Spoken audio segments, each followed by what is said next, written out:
Yes. died during the in Trump between, administration. twixt and between a whole Applicants who lot were of subjected to the previous stuff, administration's every Remain in day. Mexico Yeah. policy and were And unable to appear for so their I, court hearings in are fact, being I allowed just to got register again with Homeland an Security. email One from him. advocate group is I estimating mean, a this will text. affect at Oh, least okay. 10,000 Okay. I immigrants, just got a although it's text, believed so I about want to 40,000 could be I want to eligible. follow up, Many of them and are believed to have left the I Mexico want border I'd region, like you to be raising part the of that possibility conversation when I they'll make have it. that dangerous trek I would love to term. be.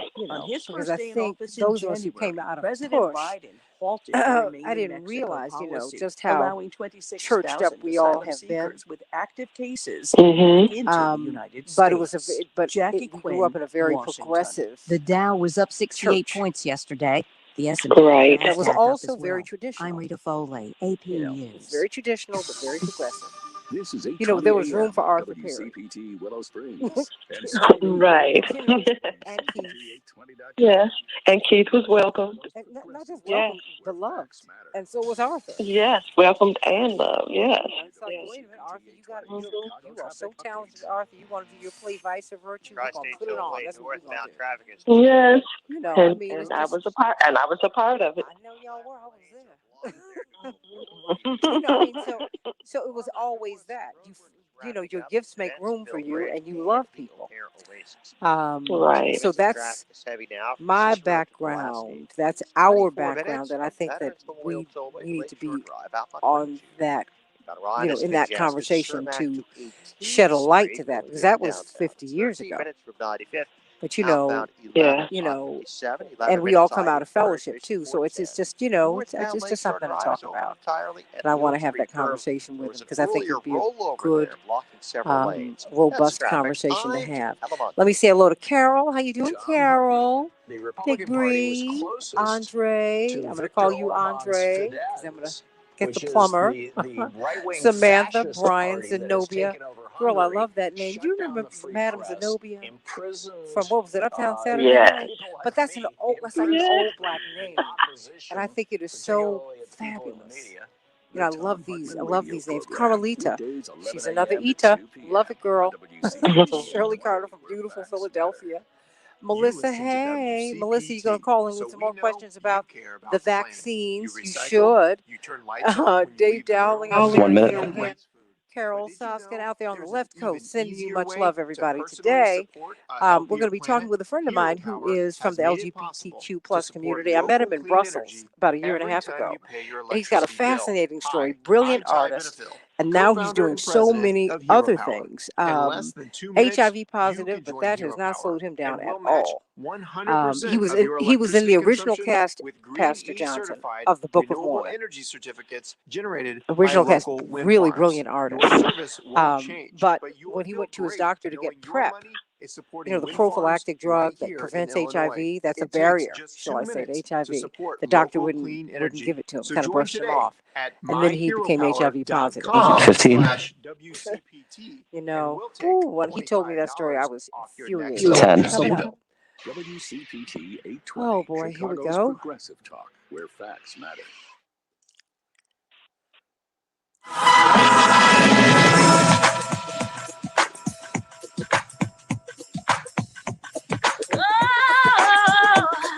This is the Santita Jackson Show. Determined, unstoppable, achieving the impossible. We're standing tall with our heads held high. We are victorious. Hey everybody, welcome to the Santita Jackson Show. I'm Santita Jackson, coming to you from WCPT, the nation's largest progressive talk radio station, AM 950 radio, the voice of progressive Minnesota, Chicago, Minneapolis, St. Paul, and all over the world. I want you to meet my morning stars, the Santita Jackson Morning Stars. Hello, Dave Dowling from up there, up north, our brother from the north up in Canada, and Melissa and Barbara and Dave and Carol and Zenobia and Kenneth and Andre and C.E. Green and Yolanda and Raphael down there in Brazil. And I'm sending everybody in Memphis, Tennessee. Hey, King, I love Memphis, Tennessee. told you, I used to have a lot of fun down there when I was growing up with the Kyles and the Bridges family, and oh my goodness, Larry Shaw's family, the whole Stacks family, Al Bell. These were our people. Loving you down there in Memphis, Tennessee. Everybody today, of course, it's Pride Month. In the midst of Pride Month, we have Pride Week. We're putting an exclamation point on Pride here at WCPT in particular. And I'm going to introduce you to a friend of mine who you met about a year and a half ago. Um, he's going to roll out his story once again. Brilliant artist, the CEO of Claim Our Space, the COO, excuse me, of Claim Our Space. Now it's a Black and queer organization fighting for the rights of those particular persons. He's got an interesting story about healthcare and about how how really a lot of our physicians are failing. They are failing their gay patients. It turns out there's a study that shows that only 47% of gay or bisexual men they have never discussed their orientation with their doctor, which I think that's not a good thing. You ought to be able to talk about anything with your doctor. What are the barriers? We're going to talk about that. Of course, we got COVID-19 Q&A with Dr. Deborah Holden, brilliant epidemiologist. We're going to talk about what happened with the voting rights bill yesterday. What happened? And we're talking about this rising tide of crime all across the country. Well, up in Minneapolis, St. Paul, where they're really seeing that, they're seeing big difference. The church and community leaders are at the heart of that. They have taken over their streets. And so we're going to be talking with Pastor Jerry McAfee, Reverend Dr. Todd Urey about that. And of course, Dave Daly and Robert Patillo about voting rights and so much more on the Santita Jackson Show. Good news from Reverend Vicki Johnson. Let's get to some of these headlines. So everybody, as we begin, Chicago will have a high of 77 degrees today. It's cloudy. It's already cloudy, but it's a beautiful day. Nice and cool. Minneapolis, St. Paul, 90 degrees and sunny. The Dow closed up 68 points yesterday. The NASDAQ closed up 111 points. The S&P 500 closed up 21 points. Wow, an active day in baseball yesterday. The Reds, though, were triumphant over the Twins. 10-7. They'll be facing off against Cleveland tonight. The Cubs, well, they 7-1 over Cleveland. How about that? And the Dodgers, they'll be playing today. The White Sox versus the Pirates later on today. And the Suns were triumphant over the Clippers in the NBA playoffs. Have you been watching? I haven't really watched this year, but every time I hear the descriptions, they sound so exciting. I'm like, maybe I need to tune in. I love having the crowd there. And I'm like, I just can't wait for the whole crowd to get back, everybody. The sweeping voting rights bill, championed by Democrats, named for the great John Lewis, failed to advance in the Senate yesterday after a dead-even 50-50 vote, falling short of the 60 votes needed to move it forward. Indeed, it was filibustered, everybody. It wasn't too much of a surprise, since Senate Republicans signaled that they wouldn't support it. Still, Majority Leader Chuck Schumer has called Republicans' united bloc of the bill indefensible and ridiculous. And some people are saying that they wish President Biden had used his bully pulpit. What do you think about that, everybody? Call me or text me at 773-763-WCPT, 773-763-9278. If you text me, GWC Entry Lawyers is responsible for that. But that's 773-763-9278. I want to hear from you. Violent crimes on the rise in cities all across the United States, and the White House has listened with alarm as local authorities warn of an even deadlier summer. President Biden is due to address the spike in shootings, armed robberies, and assaults today as he meets with state and local officials and law enforcement representatives. Experts now say that the dangerous Delta variant could cause a full-on resurgence of coronavirus in the United States in the coming months. The most recent models find that a highly contagious variant, even coupled with 75% of eligible Americans getting vaccinated, could result in more than 3,000 COVID-19 deaths per week at various points during the fall and winter. Everybody, let's take care of ourselves. Well, they're saying it's going to take at least 2 weeks to find out what happened in New York, but ex-police captain Eric Adams has taken an early lead. Some people are calling it fragile, but in a field of 12, He leads by 10 points, and Maya Wiley, the progressive in the field, came in not too distant second. And so we will see as you continue to go through ranked choice voting, as we see who the first choices were. Now we're going to see who choice number 2 was. That's another set of voice. Choice number 3.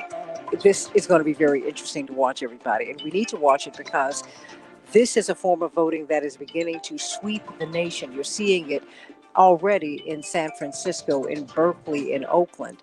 It's coming to a city near you, the state of Maine.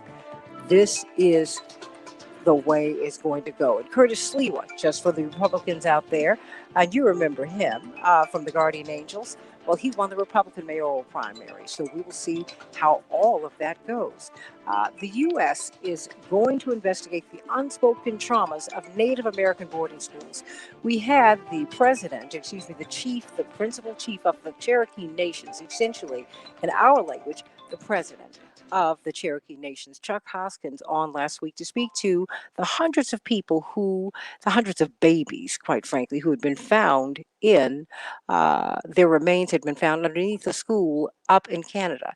More than 10,000 of these babies, as they sought to Europeanize indigenous children, have gone missing over the years. And so now in the United States, the U.S. Interior Secretary, Deb Haaland, the first indigenous person to serve in that capacity, has directed the department to prepare a report detailing available historical records relating to the federal boarding school programs that we've had here in the United States, with an emphasis on cemeteries or potential burial sites, everybody. In a secretarial memo, she said the Interior Department will address the intergenerational impact of Indian boarding schools to shed light on the unspoken traumas of the past, no matter how hard it will be. U.S. experts are going to review heart problems among teens after their COVID shots. These stories, if you look at the local news, they're piling up, everybody. A panel of experts convened by a top U.S. health agency will hold a meeting on Wednesday to review data surrounding more than 300 confirmed cases of heart muscle inflammation among adolescents and young adults after receiving the mRNA COVID vaccines. The committee, hosted by the CDC, will hear a risk-benefit analysis as researchers explore whether the shots can cause myocarditis, as many of their parents are saying, as some doctors are saying, which is as well as the causes of the inflammation of the heart lining. We're going to have to see, because a lot of these kids are facing everlasting damage about this. The pandemic has increased mistrust in the media. That's interesting. That's according to a report. And the world gained 5.2 million millionaires last year. Wow. Wow, wow, wow. Pastor Vicki Johnson, St. Thomas Lutheran Church here in Chicago. There's just so much going on, but I know there's always some good news. There's always a silver lining in these clouds. Yes, there is. And there is a lot going on. But today for our good news, in Mark, the 4th chapter, Jesus gets into a boat with his disciples and he goes to sleep.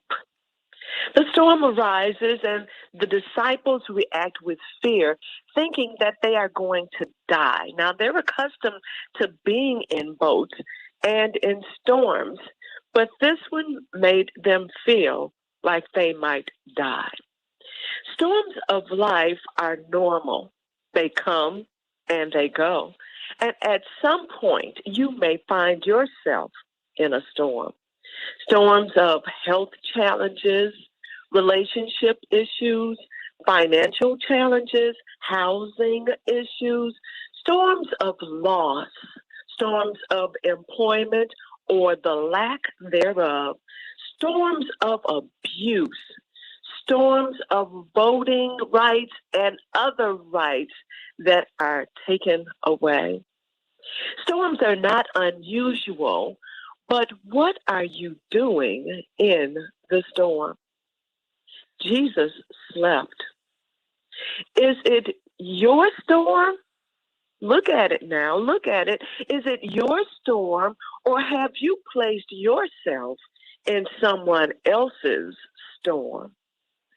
What are you saying to the storms in your life? Jesus spoke to what caused the storm and the disturbance. He spoke to the winds and the waves. So today I'd like to challenge you to reassess the storm. Identify if it's yours or if it's someone else's. Identify what is causing the storm and then speak to it. Speak the word for healing, for restoration, comfort, deliverance, breakthrough, or breakaway. Speak the word for peace and expect it so that your storms can subside and you can go back to sleep. If you are able to do this, then to me, that is good news. I love it. I love it. I love it. I love it. Then I can go back to sleep. Pastor Oh, yes. Vicki Johnson, St. Thomas Lutheran Church here in Chicago, and you are now worshiping in person. Yes, we are. We are worshiping live each Sunday at 11:45, a half an hour worship, 11:45 to 12:15 in the courtyard at St. Thomas Lutheran Church, 8000 South Jeffrey Boulevard in Chicago. We can also be seen on Facebook Live. And it's working out well being live, still social spacing ourselves, wearing masks, and being careful. Okay, but people are really glad to be back, I'm sure. They are so glad. You know, the hard part of the pandemic was being isolated. And so to be back together in worship, to fellowship with one another, even though we're not eating, each Sunday at our church, we serve meals for the congregation and the community. But we have not taken it to that level yet. Well, we'll be back to that soon. But they're just enjoying being together. Very quickly, are you singing? Hmm. Or Not, no, not yet. not yet. Okay. Not yet. No, well, that's what But we've with, got. Oh no, please, because I've got yeah, Dr. Deborah Verholden on here. Stay right here. Noted epidemiologist, world-renowned epidemiologist, the associate dean for public health at Michigan State University. I asked her that question because at the beginning of the pandemic last year, you had a choir that just could not bear the thought of not worshiping, of not singing, and I think it was 60 people in the choir, and 75% of them contracted COVID from one rehearsal. And so, as we're opening up, Dr. Deb, I just had to ask Pastor Johnson, who's also one of the greatest singers you'll ever hear. Just so that you're acting like Reverend Billy Kyles, Pastor Johnson. He refused to sing because he wanted people to know that he could preach. But that's a that's whole different. right. That's a whole different story. But he's one of my. She's one of mine. One of my father's favorite singers on earth. Um, so, I mean, and that goes to your own sense of precaution, Pastor Johnson, as we bring on Dr. Deborah Verholden. Yes. Want to be safe, want to keep the people safe. And I realize we're outside, but just taking it very slowly and being careful. What's the rush? Now you sound like There Dr. isn't. Deborah Verholden. Dr. Deborah Verholden, you've been saying, what's the rush? Let's flatten the curve. Let's tap this thing out. Can we do it? I mean, now we've got these variants rising. I mean, what do you want to talk about today? Because I mean, there's just so much to discuss with this, Doctor Deb. Well, I think Pastor Johnson has a great point. We can't go on like this forever, right? We knew that. And I would be lying if I didn't say the public health person in me just wants everybody to stay put a little while longer. But people like me will probably always want you to stay put just a little while longer because I'm thinking with this strong public health hat. But when I put on my other hat as a daughter and as a sister and as a congregant and as a supervisor and as a community activist, and I think about all of the places and the ways I haven't been able to be engaged, As I think about being a volunteer in the community, and I think about all the families that I've served food to over the years. And for the past 18 months, I've barely served my own family, home cooked meals. I know that we've got to get back to business. We've got to figure out what engagement looks like. The one thing I'll say that gives me some comfort and some peace is that our community case rates in many places are way, way down. Even in my own city, we had 5 cases last week, no deaths. I mean, this is the first week we've had like that. And mind you, it's been a steady decline. We've had 8 consecutive weeks of steady decline, and we've had 2 weeks of single-digit numbers of cases. It's fantastic. Was that why your governor? I also know that because I was just going to ask you, is that why your governor feels more comfortable really reopening the state? I think our governor is in a tough position because we've got this very bipartisan state. We've got GOP legislature, Democratic governor, and so the sort of political pettiness and the fighting and I've watched people fight against their own self-interest just so they could go against somebody across the aisle. I mean, just silliness, right? But I think the governor is got a tough job because, there are a lot of people who have been wanting the state to open back up, who've been waiting, who've been pushing to get, re-engagement, both, faith-based institutions, places of work, schools, sports, everything. They want to get the economy, really reignited. And so I think she's had to balance out, politics and public health. I think she did a pretty good job of kind of leading with public health. But, the reality of it is she raised her hand to not only serve the people that voted for her, but to serve the whole state. And I think she's doing that with integrity because there are a lot of people who are not fans of hers, who did not vote for her, but who have been in demand for our state to reopen for months and months and months. So I think she told the line and kept us where we could be as long as we could be. And now it's time, so the good thing is we've got good surveillance mechanisms in place so we can watch and we can monitor. And I do think people need to continue the education. Literally, I have no myth. I know all it would take is one super spread event, and a super spread event could be something as simple as a cookout or one church service where somebody who is there spreading this virus.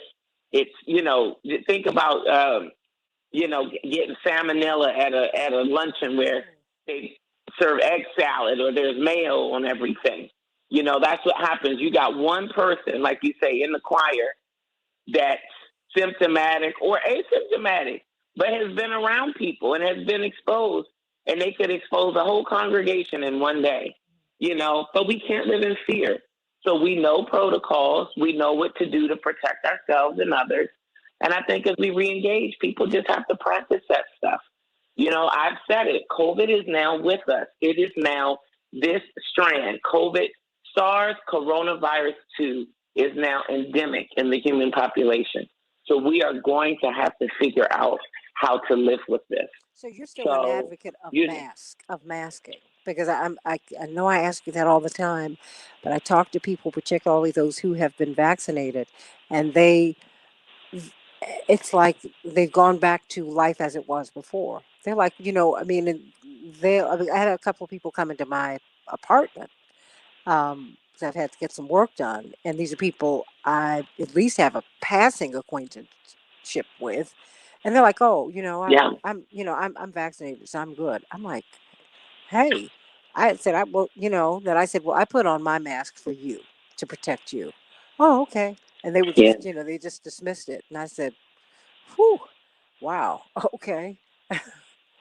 Well, don't forget the CDC did tell people with no context, no insight, no going, digging deep or explaining why, if you're vaccinated, you can be unmasked now. They said that. And so I can understand why people are, and for a lot of people, that was why they got vaccinated. they got vaccinated because one, they wanted to get back to normal, and two, they were tired of wearing the mask. And so they got vaccinated, and then the CDC said, "Well, now you're free. You did your part, and now you can, reap the benefits of not having to walk around wearing a mask all day." But The problem is, they yeah, slow walked that because at first they didn't say that. As a matter of fact, they said no, carry on as before. Then they changed it, and it almost seemed like they yeah, changed it to incentivize people to get vaxxed. I just want to know what the yeah, deal is so I can be safe, so everybody can be safe. yeah. If I'm out in public, I wear a mask. 1 minute. Period. Doesn't matter where I am. If I'm in, Florida, where they don't have mask mandate. When I go back to Michigan, I'm in Maryland right now. They still have a mask mandate. When I'm out in public, I'm wearing a mask. When I'm around all vaccinated people, I don't wear a mask. Okay. And I do have that luxury. I'm at my daughter's house. My daughter has the pregnant one, Yes. the one carrying my grand jewel. 30. So when we're all together, we are unmasked, and it feels great. And to be honest, I went to my cousins this weekend, and they said they were going to have originally 30 people. I got I 20 said, okay, great. 15. Anyway, she ended up saying we're going to have 60 to 70. I said, well, I'll be there early and I'll be leaving early. How about that? And it was so nice to be there with the early crew and 5. be able to hug people and greet people and have that fellowship again. So just practice the protocols. People know what to do to prevent spread, and they just have to do that. And we'll keep talking through what re-engagement looks like, because what we don't want to do is go backwards. We want to keep moving forward with this thing, and we can do that. Remember, Dr. Deb she's got extra skin in the game because she's about to become a grandma. Her grand jewel, her crown jewel, is about to make this baby's debut on Earth, and we cannot wait. And we must keep that baby and all babies and all baby people who were babies. Let's stay safe, everybody.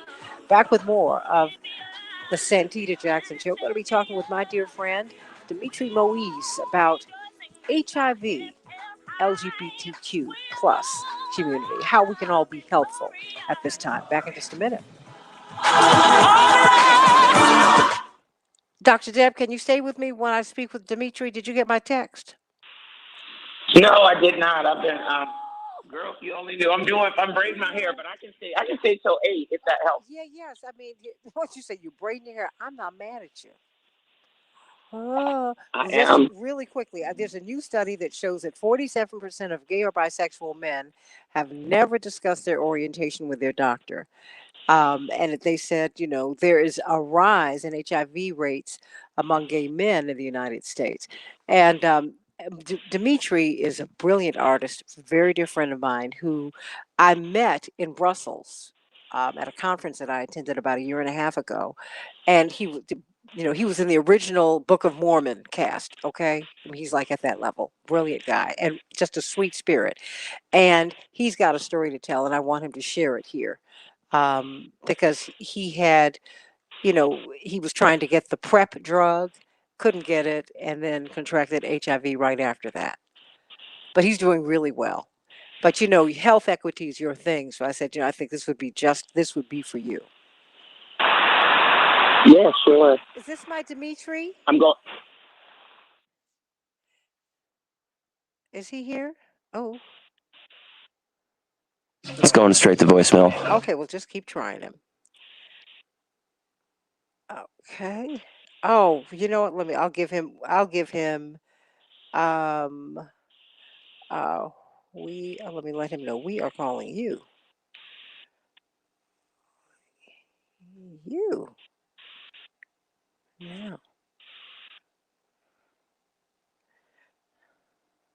Uh,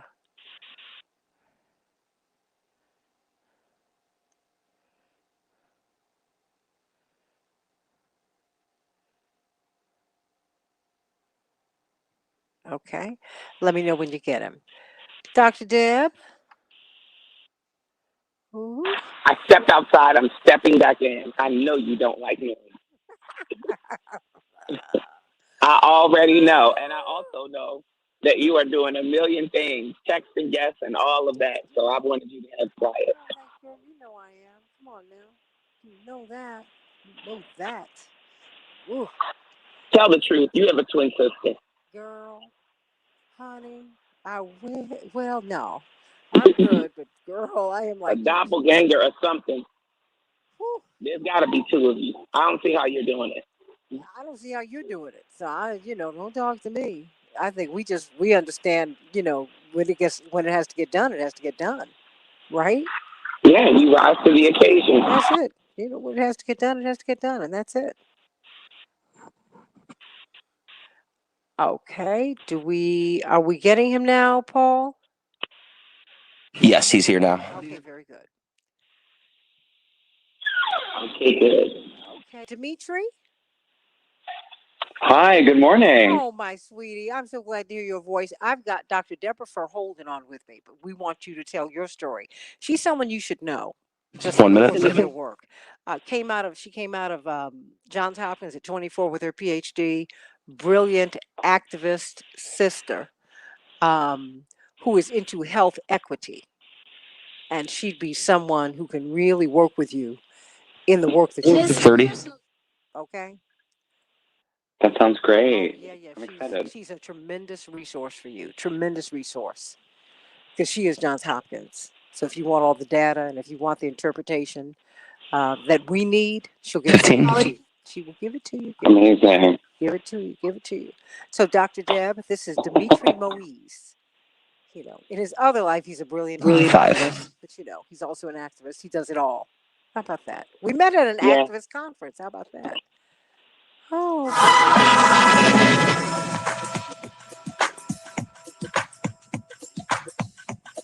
Oh, This is the Santita Jackson Show. determined, unstoppable, achieving the impossible. We're standing tall with our heads held high.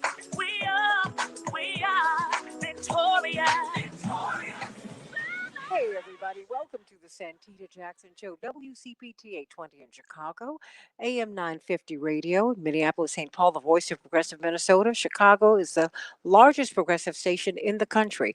Call me or text me at 773 763 9278. 773 763 9278. Let's talk about Pride. It's Pride Month, but at this station, it's Pride Week. We're putting an emphasis, an exclamation point, if you will, on pride, on understanding the LGBTQ plus community, SGL, and we're also highlighting the achievements and really, we have these different months where we acknowledge each other, particularly people who've been invisible. And within that community, you find that Black people, brown people fight for their space too. They fight for their space. So into that particular space comes this brilliant young artist. He was, in the original cast of the Book of Mormon, but in his other life, he's also a national HIV activist.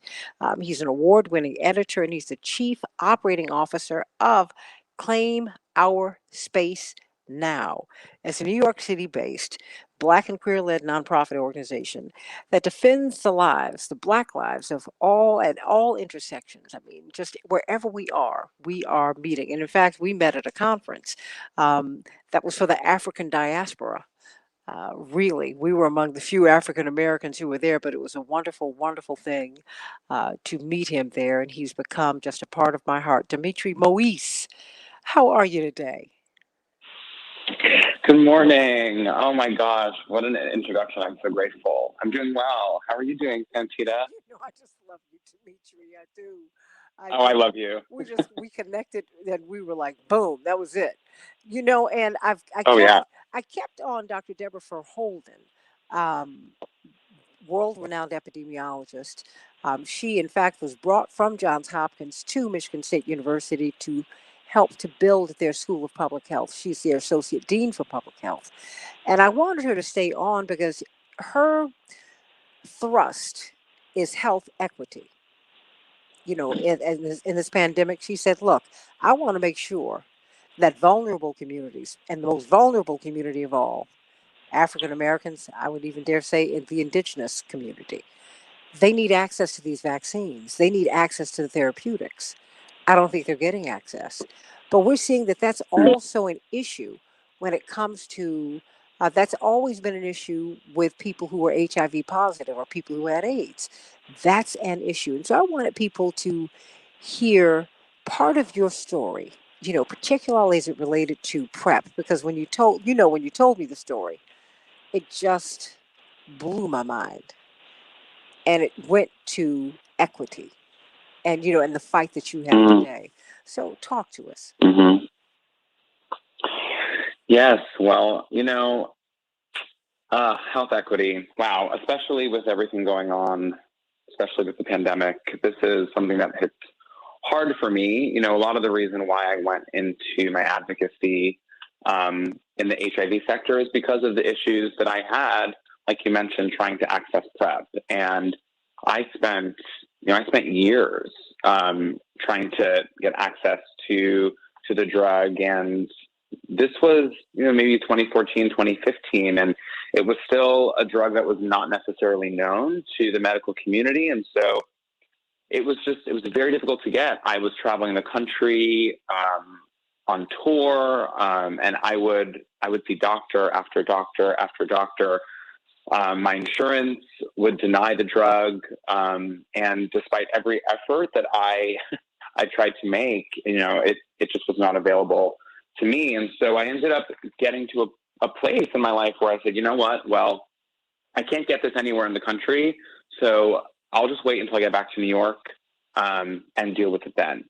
And unfortunately, I became one of the statistics of gay and bi identifying Black men who have been diagnosed in this last decade. And, this was something that was such a complete shock to me, especially because I had spent so long working to prevent that from happening. I have always been someone who has been very educated, incredibly informed, always getting tested, especially being a part of the LGBTQ community. It's something that is always top of mind for me. And so my world came crashing down, when I was diagnosed, because all I could keep thinking to myself was, one, how could I do this to myself?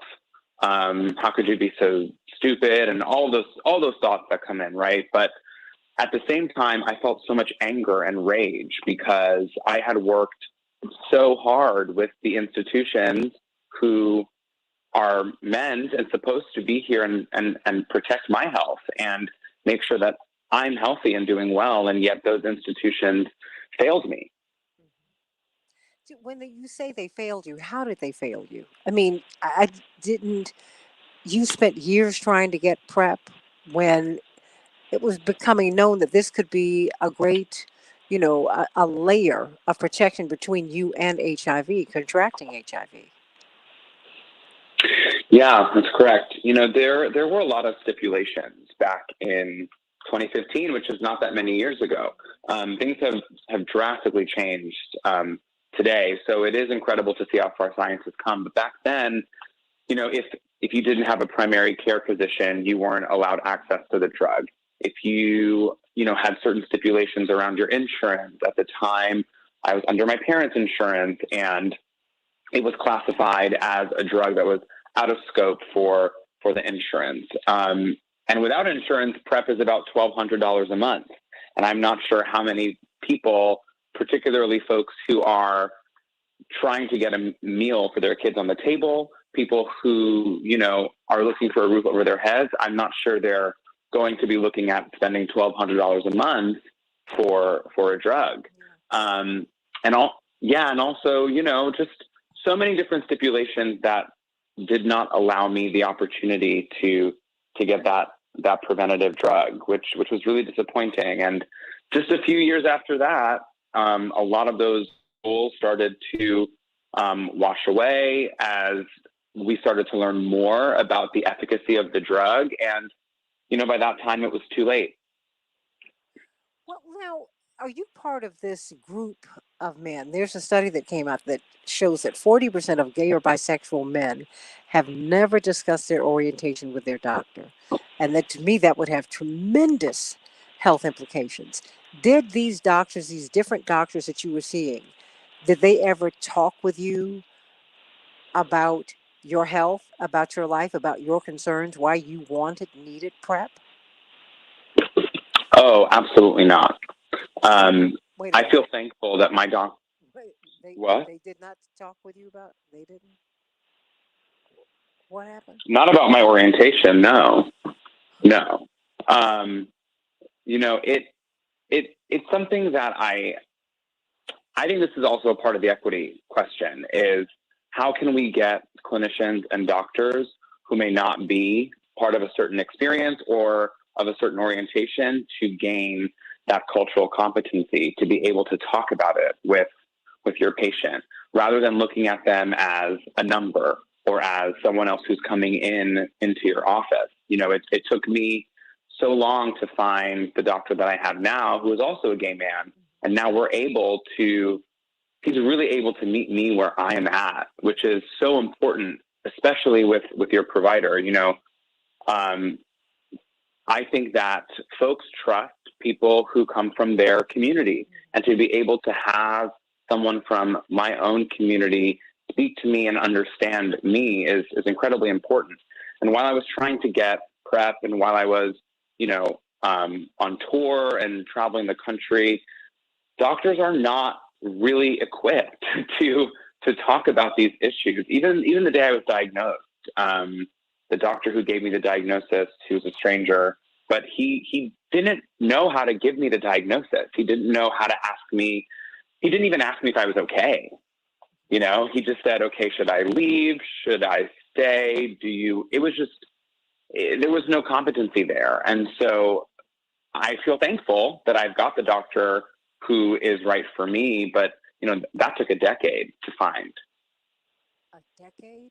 How did you take care of yourself Yeah. in the meantime? I mean, because I just heard you say you thought, how could I have been so stupid? That's not stupid. Things happen, you know, things happen. I'm like, whoa, hold on. I'm trying, because, you know, that's why when I looked at this study and I said, wait a minute, you know, you have people, almost half of gay or bisexual men can't really speak about their lived experiences. That is dangerous for anybody. For anybody. Oh, absolutely. I mean, I don't care what your orientation is, you know, because doctors all routinely ask you, Dimitri, have you taken drugs? I had to have major surgery 17 years ago. And my doctor said, you know, he brought my mother the pictures, which she's never given me, of my pancreas.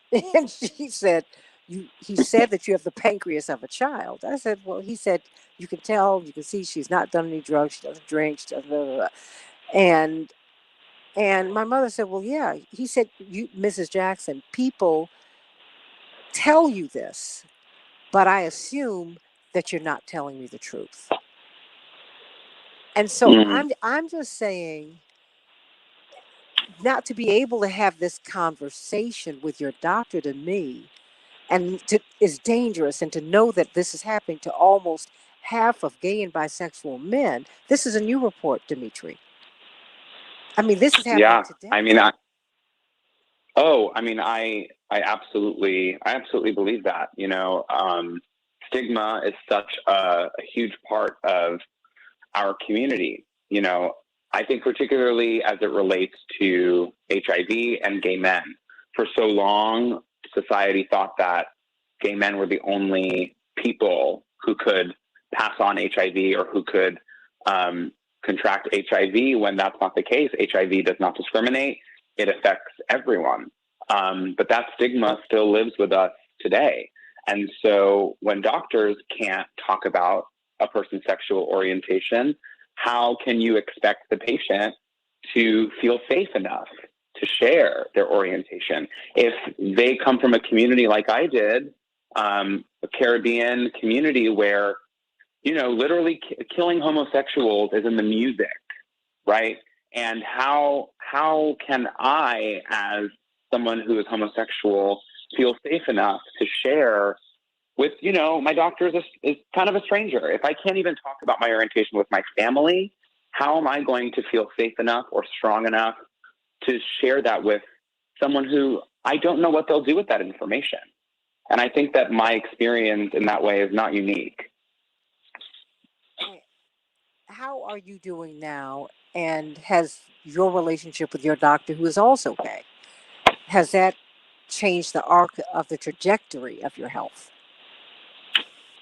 Yeah, today I'm doing really well today, and I feel so thankful for that. To be able to now be someone in the community who works with groups all over the country. I have conversations with other Black men who reach out to me and tell me that they've never seen someone who looks like me, who is living with HIV and is open and thriving and successful. And to be able to be that representation for people here in the U.S., but also around the world, I get messages from people all over, and it really is such a humbling thing. Something that like I said, when I was diagnosed, I was in such a dark place, and to now come around full circle and see that, well, this might actually have been a dark blessing, because it has brought my relationship with my family even closer.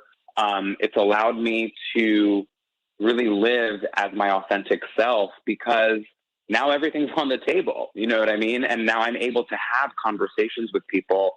I can help disarm folks who may have fears around people living with HIV, or who may not be as knowledged. And I feel so fortunate that I'm able to help lead those conversations. And a big part of that is because of the relationship I have with my doctor now. When I see my doctor, it's more than just, are you on your medication? Please take it, and I'll see you next time. It's, how are you doing? What's going on in your life, and how can I support you as a whole person and not just another patient that I'm making money off of who's coming in my door. And that makes a very, very big difference. And I think if everyone had someone like that, there's a saying that if you work for the community will work for you. If you take care of your community, then you're taken care of. And I think that is the same when it comes to clinicians and their patients. When it comes to people like me who are advocating for groups that are disenfranchised, you have to take care of your community, because then you'll see that you will be taken care of. I think that's incredibly important. Let me bring in Dr. Deborah Holden at this moment. Dr. Deb, you've been listening to Dimitri Moise's story. And health equity is something that you fight for every day. And we see a marginalized community here. And this is not inconsequential. What do you make of this when you hear what happened with Dimitri? Well, unfortunately, this is not an isolated story. And when I fight for health equity, and it's not just for Black and brown people, I fundamentally believe and know that the way our society is set up, we've placed a hierarchy on the value of human life.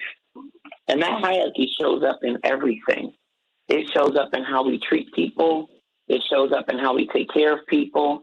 I've heard a lot from the LGBTQ plus community. Where was warp speed when the HIV pandemic hit?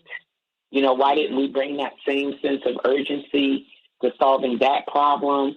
You still hear stories as recent as 2015 and as recent as today, as people having life-saving and preventative medications that many of which our tax dollars paid for, being withheld from people who need them the most.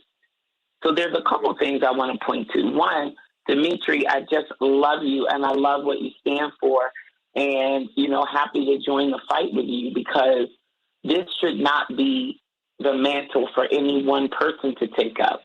And the issue around non-gender conforming and sexual minorities in health and in healthcare is a major, major problem. We actually have laws on the books, and we have things in place that are supposed to prevent exactly the experience that you had. Those laws oftentimes go unenforced. There's no penalty for bad actors. There's nothing that's transformed about how we even train healthcare providers. So even if you had a well-meaning physician who just is not culturally steeped and doesn't know what to say or what to do, there's nothing in their training that would give them what they need, even if they were well-meaning to meet those needs.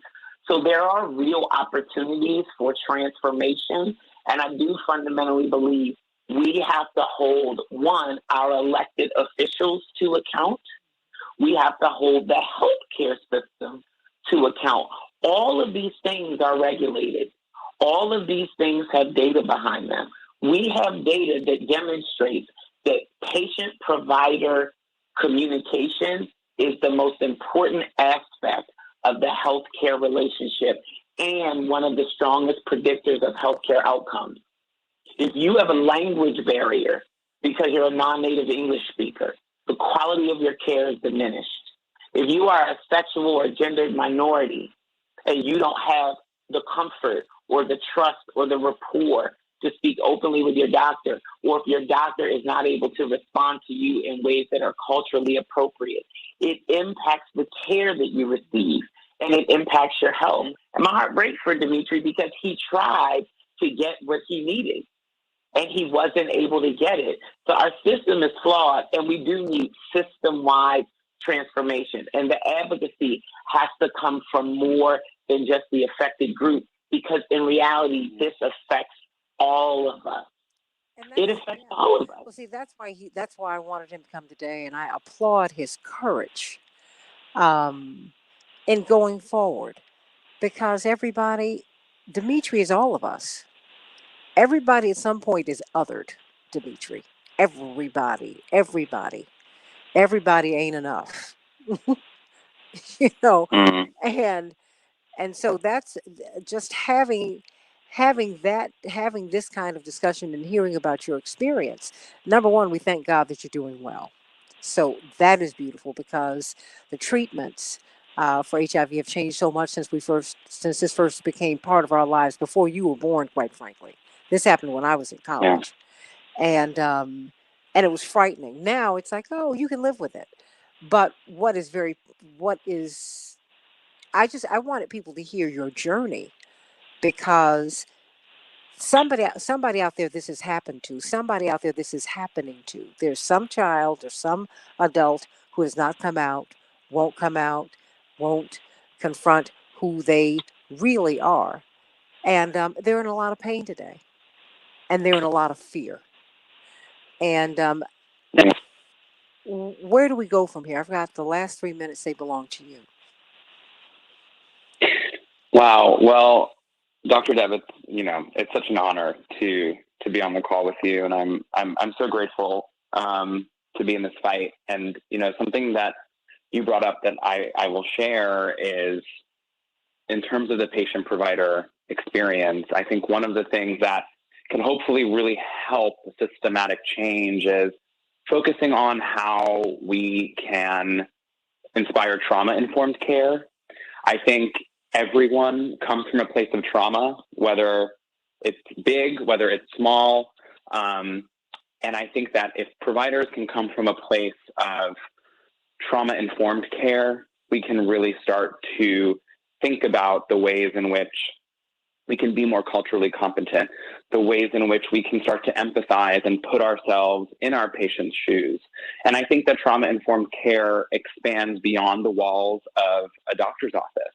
And holding our elected officials' feet to the fire means that we should be advocating for this type of care, not just with our providers, but with our peers and in the workplace. That trauma lives with us everywhere we go. It's not like you can just drop your trauma at the front door and head out and have a great day, and I really think that we need to start thinking about people as their whole selves, about where they come from, about the social determinants of health, especially thinking about HIV. If you want someone to be virally suppressed, you want them to be on their medication, it's more than just, are you taking the drug? It's, do you have a roof over your head? Do you have someone that you can share this information with that you trust? Do you have a safe space you can go? Can your medication live in a temperature-controlled area? We have to really think about all of these things. And it's more than just get on the drugs, stay on the drugs, because that doesn't work with everyone. And so really thinking about the places of trauma that we come from and how we can use that and how we care for our patients, I think can really become something very transformative for us all. Dimitri Moise, so glad that you're with us today, and I'm so glad that you are a brother beloved.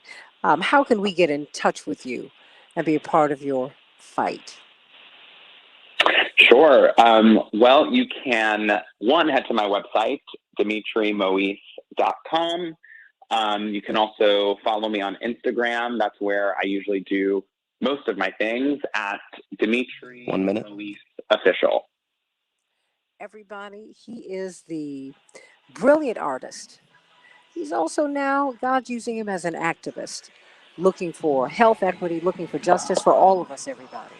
He's the COO of Claim Our Space Now. And although this is a Black and queer organization, you know what? I think that we all need to claim our space right now. We all do. Dimitri Moise, we do, because we're all God's children. And we all belong Amen. here, and we belong together. And we're all in this fight together, whether you know it or not. 30. We are victorious, everybody. We're victorious. I love you, Dimitri. I love you, Dr. Deb. I love you. Oh, no, I love you. I love you. I love you. And maybe if we loved each other, 15. it's the commandment, it's not the suggestion, things would be very different. Let's move 10. in that direction, everybody. And let's talk about voting as we come up and help this violence in the United States. Back with more of the Santita Jackson Show in just a few minutes.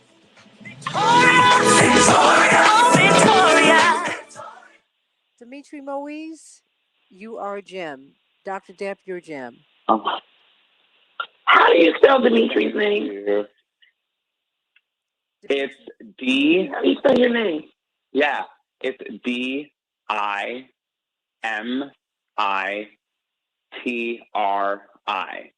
So all I's.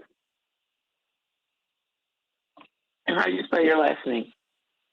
Yep, it's M as in Mary, O-I-S-E. Gotcha. There we go. Oh, isn't he handsome? Okay. But tell her about the commercial. Because I came back from Brussels looking for it, and now I see it all the time, and I'm always so excited. I'm like, oh. Oh. Now my mother knows you, Dimitri. She said, I just saw the commercial. My God. Yes.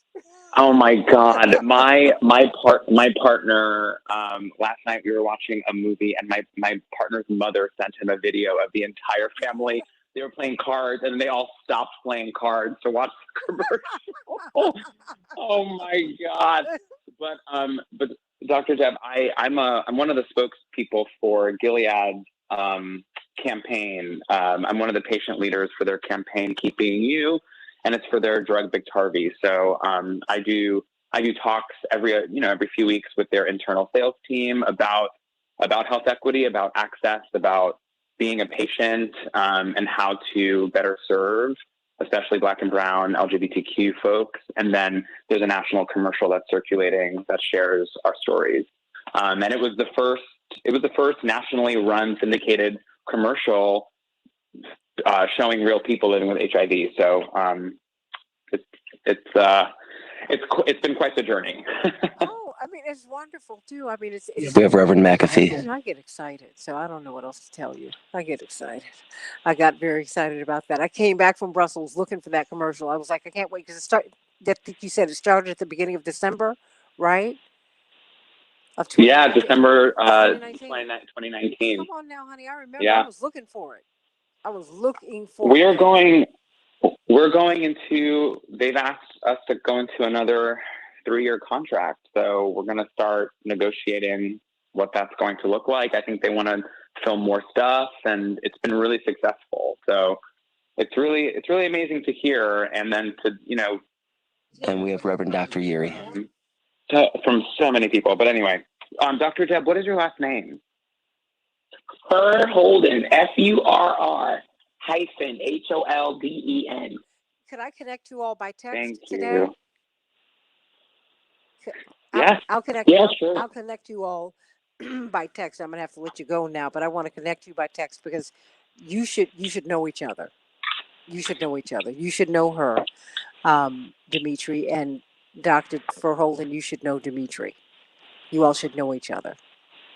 You should know each other. She would be an invaluable resource for you, Dimitri, and he would be one for you too, Dr. Deb. Yeah. Because his I'm story is honored. compelling. Oh, look, honey, we have to take care of each other. How about that? Mm, So let's just do amen. that. Okay. You know how I am. That's how I go. That's how I do things. So I love you so much, and I'm so glad that you were with us today. And let's talk a little bit later, Dimitri.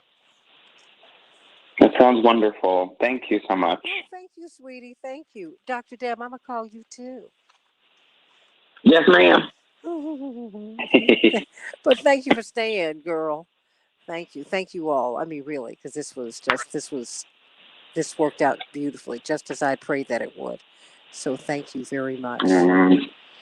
Thank you. Thank you. Thank you, Dr. Deb. Yes, great. Thanks to meet you. Nice to meet you. You too. All righty. I've got Reverend McAfee and Reverend Dr. Yuri with me. How you doing? Great, and you? I'm doing well. Since you had this is part of your ministry since you patrol in the streets of Minneapolis. Love it. Love You it. got going in. Mm-hmm. I can't hear you. Can you hear me now? I can't hear you. Yeah, the reception seems really bad. I can hear you now. Oh, Yes. you can hear me. Okay, great. That's good. Good. And Reverend Dr. Yuri from Rainbow Push. Yes. Okay. Hey, Mac, how are you? Good morning. I'm great. How about you? Man, just trying to hold down my corner on this end while you do what you do in Minneapolis. It's kind of the same thing, bro. Same. Yes, sir. That's I'm glad you all are here. Everybody, we are talking with Reverend Dr. Excuse me, what is that? Okay. Reverend Dr. Todd Geary, Esquire, and the Pastor Jerry McAfee. Oh boy, we're so glad that you're with us today because we wanted to hear from you from the New Salem Missionary Baptist Church, our home church up there in Minneapolis, about everyone is despairing of the violence in the United States, and we're on Facebook Live now. We'll be up in about a minute. But the thing is, God bless you, something can be done, and they are doing something, and it's changing lives, it's changing the community. Um, I hate that all of these deaths and all of this violence had to occur before we became neighbors again. But that is what Pastor McAfee, he's leading the charge. There's 21 days of peace, 21 days of peace, 21 days of peace, 21 days of peace. And they've been able to do that. Now 45. So we're going to talk about that. Thank you, Dave. Thank you, Dave. Thank you, Dave. Blessings to you. Blessings to you. Hey, Robert. Hey, Linear Bob out there in San Jose. Hey. Sending you all much love. Sending you all much love. Stay right there. 30. community.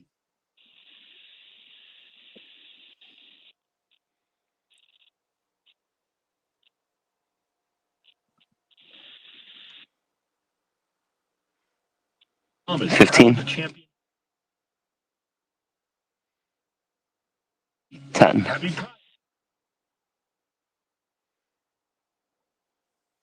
5. listening?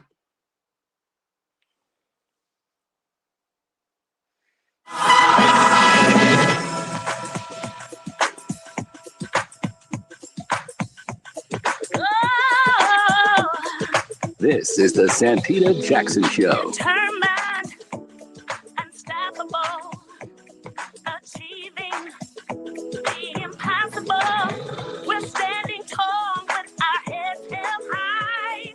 We are victorious. Hey, everybody. Welcome to the second hour of the Santita Jackson Show. Wednesday, June 23rd, 2021. It's a beautiful day here at WCPT 820, the nation's largest progressive talk radio station, albeit cloudy, at AM 950 radio in Minneapolis, St. Paul, the voice of progressive Minnesota. It's going to be sunny up there, everybody. I want you to call me at 773 WCPT, 773 If you text me, GWC Injury Lawyers will give you the opportunity to do that. But I want to hear your voices. I know you're talking over there with my morning stars on the Santita Jackson and Friends page. And we're also streaming on Facebook on WCPT. We're streaming on going over on Instagram, the Santita Jackson IG, and the Santita Jackson YouTube channel, the Santita Jackson Show. Please continue to like and subscribe. Thank you for growing those numbers, everybody. We are on the move on the Santita Jackson Show. We're going to be talking about violence in America and what can be done about it. Everybody's beginning to despair. They're saying, whoa, what happened to the United States since we've reopened? It seems like there are more shootings, more killings, mass shootings, more mass deaths. But in Minneapolis, St. Paul, I think they've come up with an answer. We're going to talk about that with Pastor Jerry McAfee and Reverend Dr. Todd Deary in just a hot second.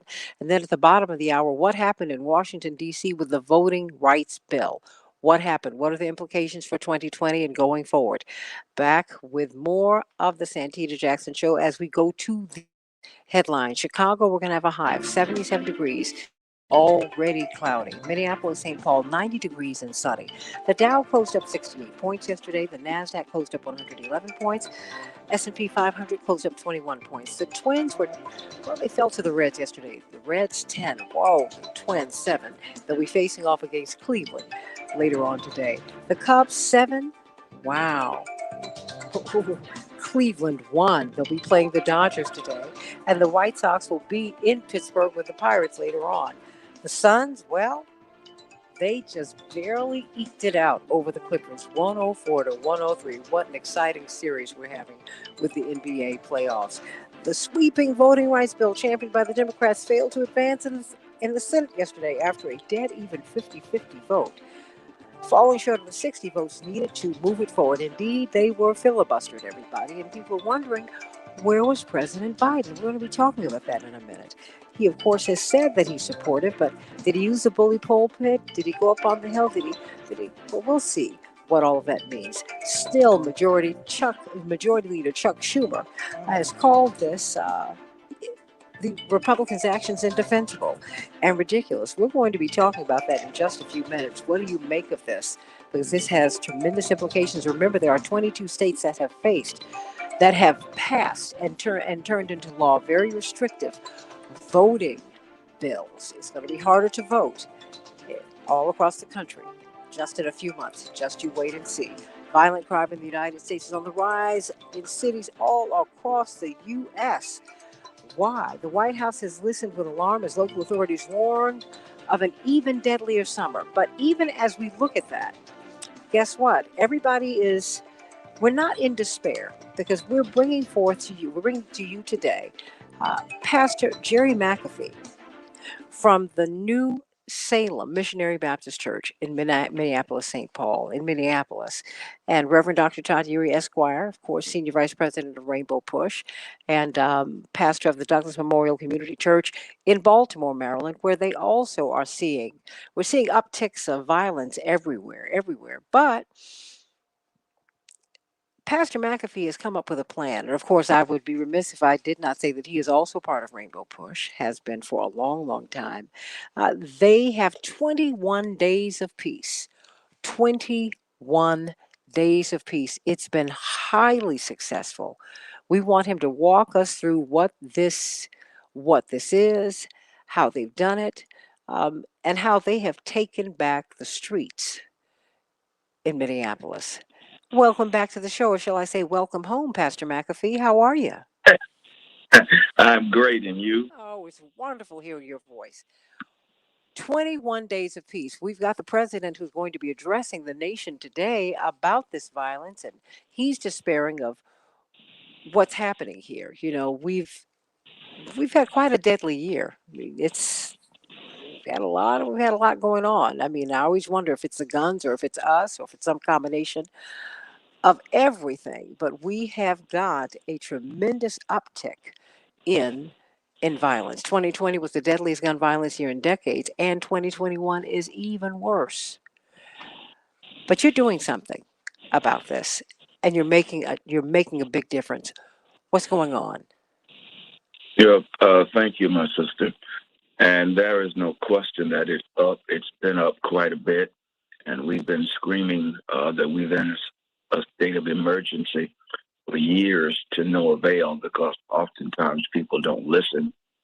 And if they do put money in, they normally put it in the feel-good organizations who rarely bring forth the desired results that we need. We had, which was different here, a couple months ago, I think it was around April 30th, we had a 10-year-old shot in the head. He's still living.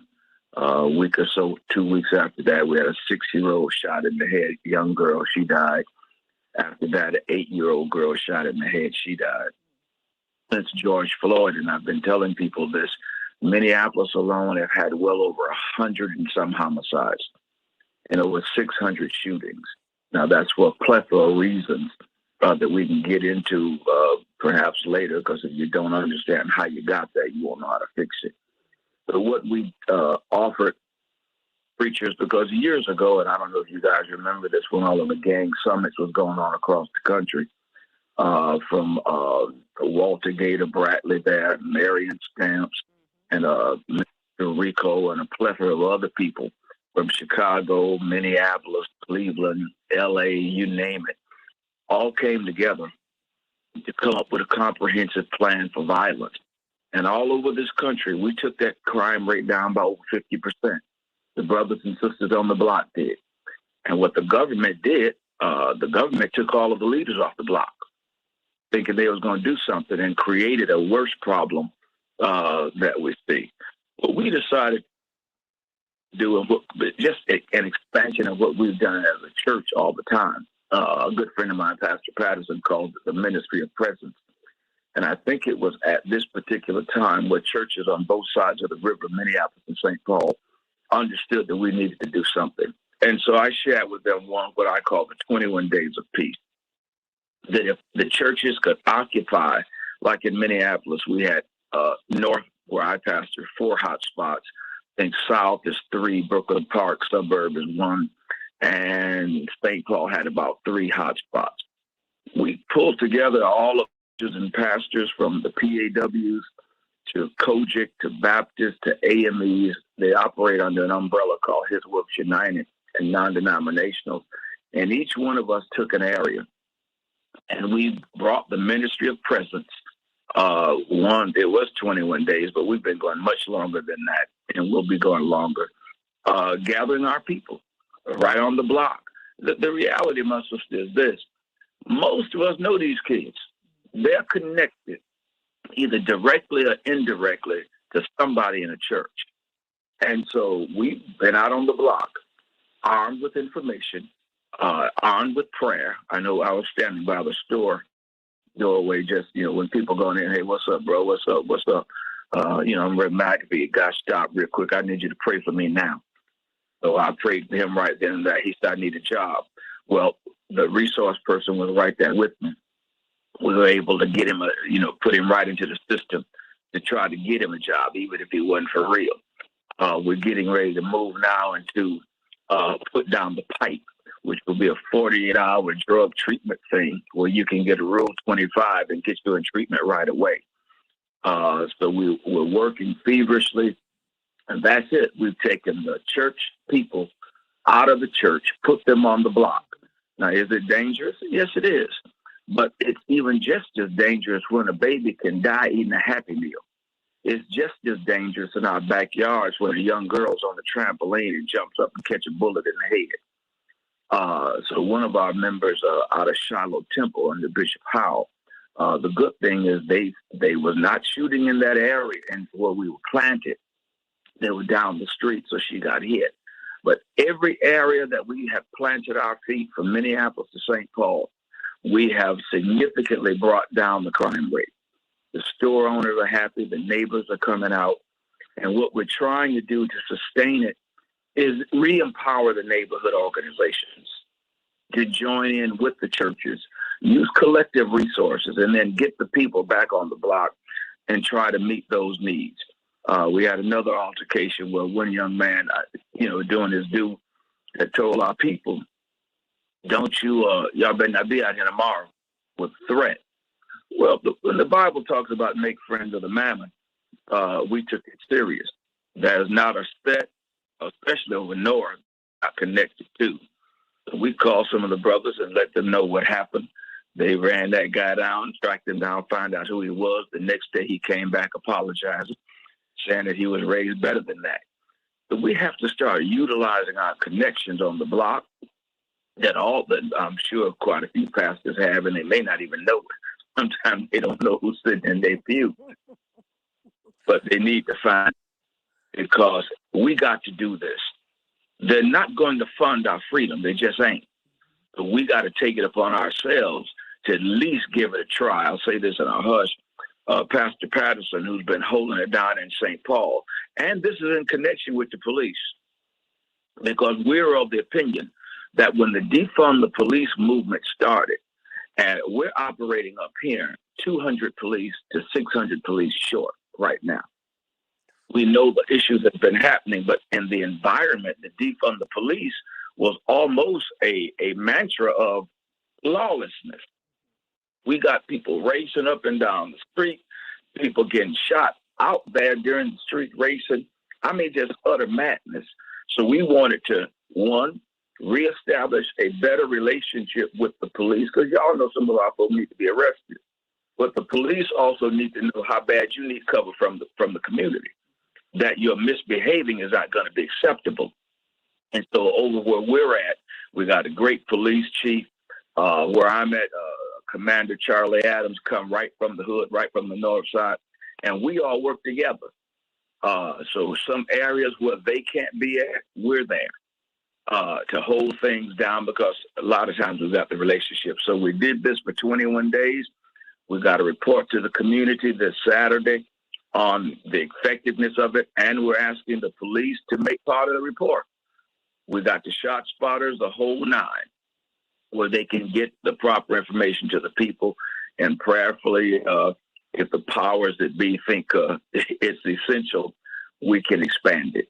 We're speaking with Pastor Jerry McAfee from Minneapolis. The New Salem Missionary Baptist Church is his home church, but really the world is his church. And certainly at this moment, Minneapolis, St. Paul is his platform for doing this laudable work. Call us at 773-763-WCPT, 773-763-9278. Is this an answer to this upsurge in violence, everybody? Pastor McAfee, I have another question for you, because I kept hearing this thread that I heard through your through this initiative, is that you said, wait, we know these people. These are not strangers. And it's when I think of George Floyd, he was treated like a stranger. We treat people who we know and with whom we are familiar or familial very differently. How did you deal with that young man who threatened you? I mean, you said, no, I sent some people. We went right where he was, and we stopped that. Please speak to that. Because you're not afraid of anybody in this community, in your community. It appears that that's the case. I've lost too much. I've been around too long to let you scare me. But I done fought for you so much. And like I said, when you know the people on the block, I know at our church, I know everybody in the area. And if I don't know them, they know of me, because we serve the community in that capacity.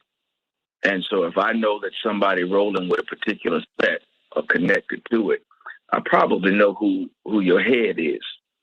And so if we see this particular area, okay, you up on this block, you causing some problems for my people, pick up the telephone, call the guys who call it for that area, tell them what happened, and they go give them religion.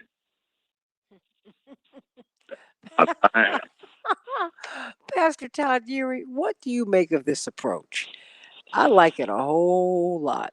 I really, really do. It's a boot. These are the boots that I want to see on the ground. It's an important piece of a very complicated puzzle.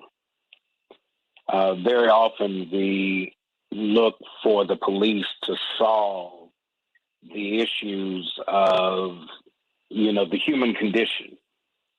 But police, unless they happen to be on the scene when something goes down, are really kind of a reactionary force at best. Because they patrol, they try to give the impression that there's some presence that's a deterrent. And so you need presence that is more prominent and more permanent in many instances on the corners in, urban enclaves, in rural areas. We're seeing this violence tick up, and the presence is important. It's also important because it's like growing up in the neighborhood. If you know there are more eyes looking out for you and keeping an eye on you, you're less likely to get into something. It's like going out the house. Mama would say, when you go out this house, just remember, out of sight doesn't mean out of sight, right? And so it's kind of that same principle that we've got to go back to the days when we took collective ownership of one another's children, one another's family. And you got a lot of young kids who are trigger pullers out there now. Because, interesting, at least in Baltimore City, what we're seeing is we've been reforming the criminal justice system, trying to get folks out of prisons sooner back into community. We didn't give them the tools to be able to navigate a different reality. Many of them end up back in the game. There's a lot of infighting. When the OGs come out, they want to come back and reclaim their place in the hierarchy of the organization. The new leadership, they're resistant to it. And what we're beginning to see, at least in Baltimore City, is a lot of infighting within the street organizations. To kind of work through what we would call family conflict. And so I think the churches, because we deal with family dynamics, and sometimes very complicated family dynamics, right? African-American churches dealing with the difficulties of very often African-American reality, lots of needs, limited resources, fighting against despair, trying to do what Reverend Jackson often always tells us, to keep hope alive.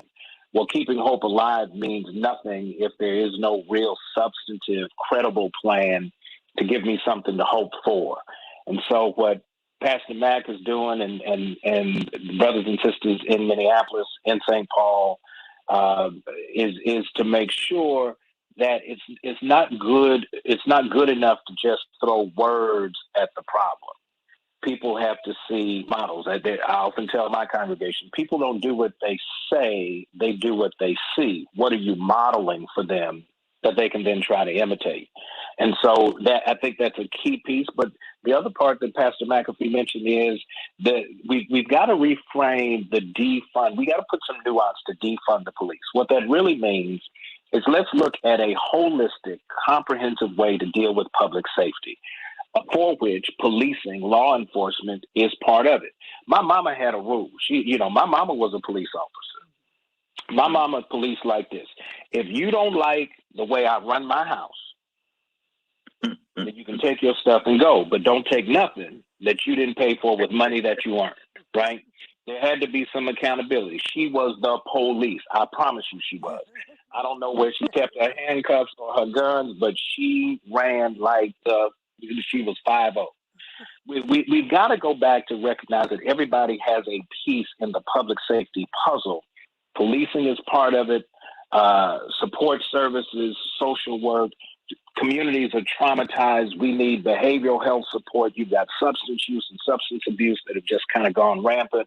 And so all of and then you had a pandemic, right? So figure that out. In the midst of trying to deal with what was already complicated living, you go into shutdown. We've got to make sure that we have not just the rhetoric, but we've got to have the real presence on street corners, walking up and down blocks, and really just kind of engaging folks to say, look, life is hard, but you matter to me. Let's figure this out, and let's figure it out together.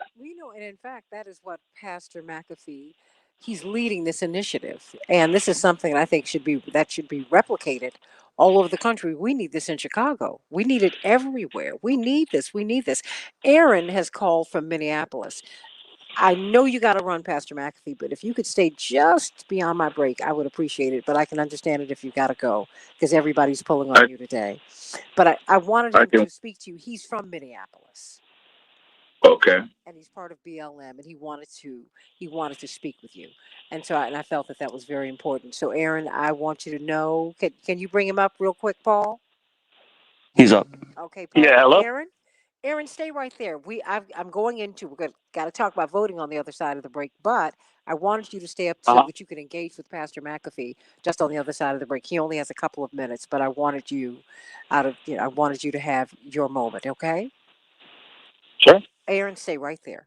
All right, everybody. More of the Santita Jackson Show. What about this model for quelling the violence, for stopping the violence? And is it just gun violence? 1 minute. Or is it verbal violence? Is it just spiritual violence? I mean, because Dr. King told us about this. It's not just the guns, it's us, everybody.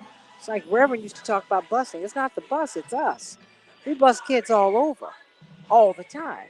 It's when you started busting these black children in to get more opportunities that you got the problem. Now, somebody's pulling the trigger. Why? What's going on? What about homelessness? What about people who are hungry? What about people who are not just 30. food insecure, but house insecure? What about people who are mentally ill or who are just struggling? What about this pandemic? What about? Is it as simple as jailing people? Is it as simple as policing people? You want the police to have your back, but you don't want them on your back.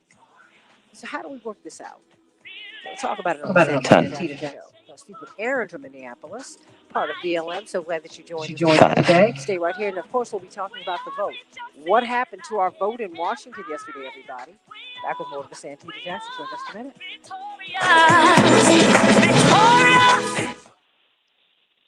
Thank you, Pastor. I saw that he had called, and I said, I want him to speak to you. So we're going to do that very quickly, and then I'm going to let you go. Most definite. Yeah, I want to speak to him too. Good. Okay, and you know what we're going to do? We're going to, of course, when you have more time, we're going to expand this conversation. So, I've been holding this talk for you. You know that. There is a lot of organizations that used to be around under some different names that will reach out to. It would, as I was sharing with you on yesterday, it would be nice if Rainbow Push could do something, because the NAACP's urban leagues ain't doing a thing, but there's enough of us still out here and some new people, as my brother from Baltimore talked about, that we can probably put our hands on to attack this thing. But I didn't get into phase 2 and phase 3. We already got set up re-counseling by licensed psychiatrists and on one side of town, get another one set up in the other two parts, jobs programs, the whole nine. And we didn't have this year, but we got it now. Well, Pastor Yuri, you all need to speak with Pastor McAfee about this, because he's been trying to talk to us for a year about this. We're on Facebook Live right now, everybody. Pastor Yuri, you're still there? I'm still here. Okay. I know we've got to engage him. Yeah, there are a couple of models that we see. They're all kind of presence-based. Community walks. They got 21 days in Minneapolis. We have ceasefire weekends in Baltimore City. Just trying to kind of encourage folks to be intentionally focused on not doing self-harm, right? Not inflicting harm to ourselves by ourselves. But I think the other piece is that there's got to be, as I often say, you can't have a public safety plan with just the police department. So in Baltimore City, I have in one of the roles that I play in terms of appointed leadership is I look at all of the factors that contribute to public safety. What's going on in housing? What's going on in education? What's going on in public works, right? If I don't have essential fundamentals, We have Attorney Patillo and Mr. Daly. I need, it's going to create a problem. So I think all of that has to be part of this discussion. Otherwise, we keep having the very myopic view that policing is going to get us out of it, and it is not. Well, let us engage with Pastor McAfee because he wants to work with Rainbow Push up there. We spent so much time there. Well, Reverend has down through the years, quite frankly, which is why he would even bring up Rainbow Push, because Reverend is not an unknown entity there, which is why he insisted that Reverend come during the whole George Floyd crisis, because he's been there for so long. So my hope is that now that you all have spoken, that you can move this forward. I certainly will, do what I can, because I think that this is very, very, very important. Very, very important. Absolutely. Very important. Very, very. So, and we're all allies. So there we go. So, you lovely people. 30. Okay. Lovely people. And then you're going to talk about our math problem in the last half of the show. Oh yeah, we've got Attorney Patillo and Dave Daly. So this will be very, 15. very quick. This will be within 10. 5 minutes, because we do need to move. We've got to get to being denied the vote. That is 5. a big deal. Oh,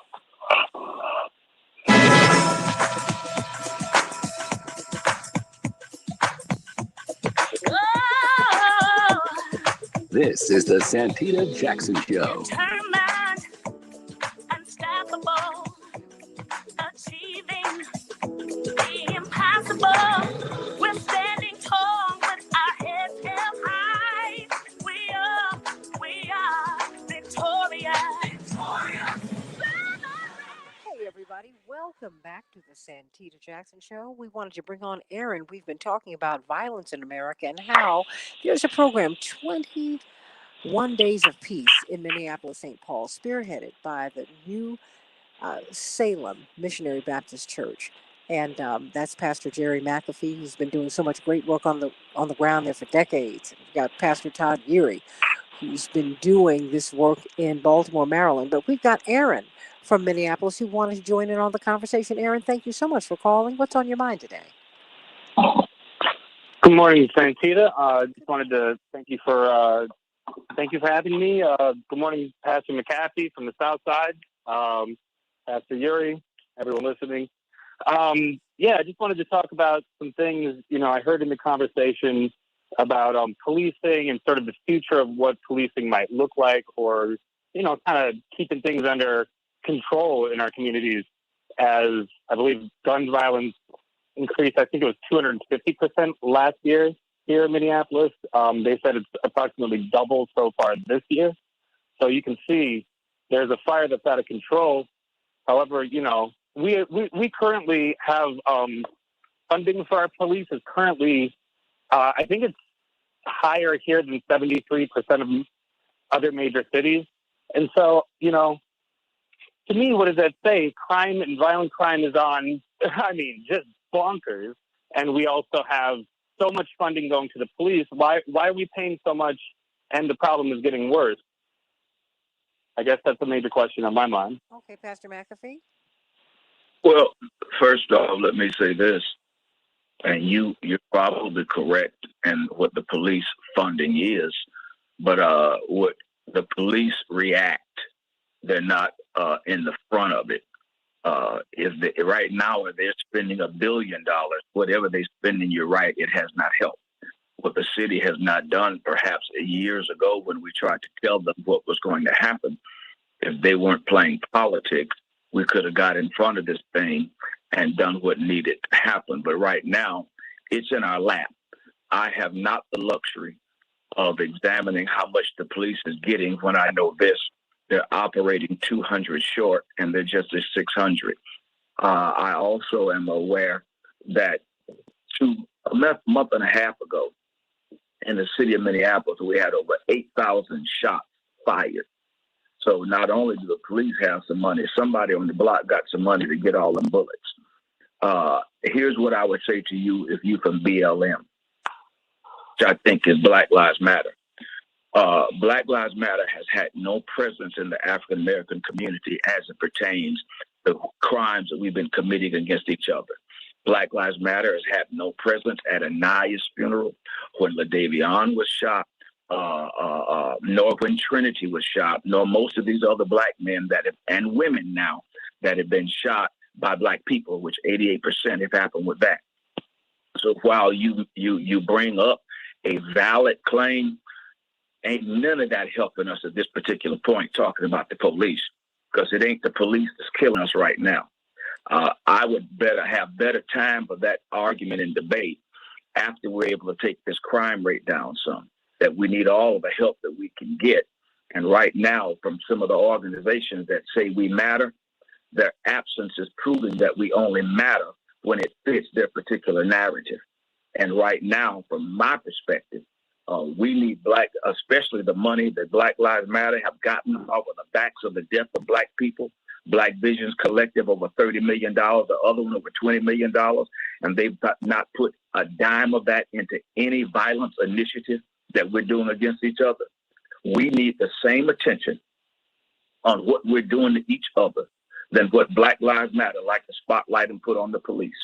If we had that type of a presence, then I would guarantee all of us could focus a little bit better on what the police are doing with that money. And might I add, remember now, last year, the city council cut the budget of the Minneapolis Police Department and put that money in some other places. And the places that they cut was not the places that they needed to cut if they was going to cut. They took out the money for PAL, the Police Athletic League, and some of the recreational things that was having great success. That's how I would respond. Aaron? Yeah, well, yeah, right here. No, very quickly. I've got less than a minute. Of course, absolutely. I just wanted to clarify very quickly, I'm in no way a representative of BLM as an organization. I am in the movement. I'm boots on the ground. I do just want to say there have been initiatives for Trinity, LaDavion, et cetera, offering rewards, plastering the community, looking for, information, et cetera. I know because I've also been handing out flyers personally. And so I disagree that there has not been. I feel that there has been a presence personally, but that's my perspective. But you know what we're going to do, Aaron? This is not going to be the last time that we have this discussion because we need participation. Pastor McAfee has been pastoring there for more than 3 decades now. And so he sees a lot. And when you're in this church, when you have this brick and mortar institution, people literally see folks every day. Sure. And you see and feel their needs every day. We're not operating in cyberspace. We are like right here. And so when you're hearing him, that's what you're hearing. A lot of what people are calling movement today is operating in cyberspace. And that is not the way the movement traditionally and actually really works. You have to get out here with people who are frustrated, who are angry, who are hurting. And, absolutely. And you want to see, we need to see more of that. I don't want to speak for the pastor. I agree. And that's what we need. We need to see more of that, okay? And so just stay tuned. I agree. Stay tuned. Stay tuned into this show, okay? Because we're going to have Pastor McAfee, and we're going to have more time when he has more time, okay? Of course. Thank you. Aaron, thank you so much for calling in today. Pastor McAfee, I got about 30 seconds for you. You got him. He dropped. Oh, he did. He dropped. He went on. Pastor Yuri, you can go on and stay with us because we have got David Daly. You're the first person I called when I found out that this voting rights bill, that the Senate had the Republicans had filibustered this bill. The voting rights, they did just what we thought they would do. But oh my goodness, you kind of hope against hope that maybe they won't, but they're not. They're playing power politics. That's what this is about. Attorney Robert Patillo, of course, he hosts his own show on WAOK, the iconic talk radio station down in Atlanta. He's the Southeastern Regional Director for Rainbow Push. Pastor Yuri is staying with us. Okay, David, you have got the floor. Set the table. What happened? You know, I called it hashtag hot mess. Yeah. You know, it's hard to argue with that, Santita. Listen,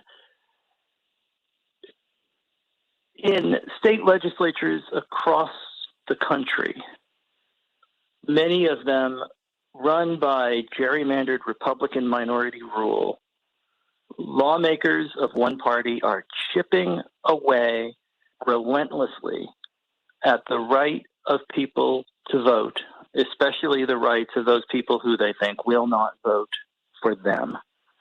And this is happening in Georgia, in Texas, in North Carolina, in Ohio, in Michigan, in Wisconsin, in Pennsylvania, in Iowa. It's happening in Republican legislatures, and it's driven by members right now of one party moving on their own. This has been a partisan effort all the way. And Democrats, in an effort to put an end to this, had an ambitious bill called the For the People Act. It was House Bill 1, Senate Bill 1, indicating the priority that was being put on it. That would have done an awful lot of things, but most importantly, it would have put an end to partisan gerrymandering. It would have put an end to these state-based efforts to add additional inequality into our voting system. It would have mandated things like 15 days of early voting in every state, and lots and lots of other provisions designed to sort of counteract what has been a really aggressive war on our right to vote. And Republicans in the Senate used their 50 votes there to filibuster this and essentially kill this bill, because in a frustrating quirk of this system, a 50-50 tie can't be broken as a yes by a Democratic vice president. A 50-50 tie is a failure under the Senate's filibuster rules that allows a minority, and I say this both as a minority of senators, but also a minority of senators representing a minority of Americans.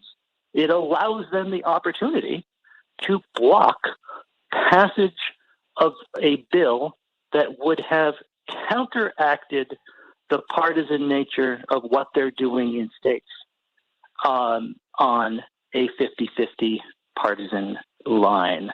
And it puts in question not only the ability of Democrats to do anything with their majority to protect voting rights, to assure that there is equal ground in the 2022, 2024, and elections moving forward.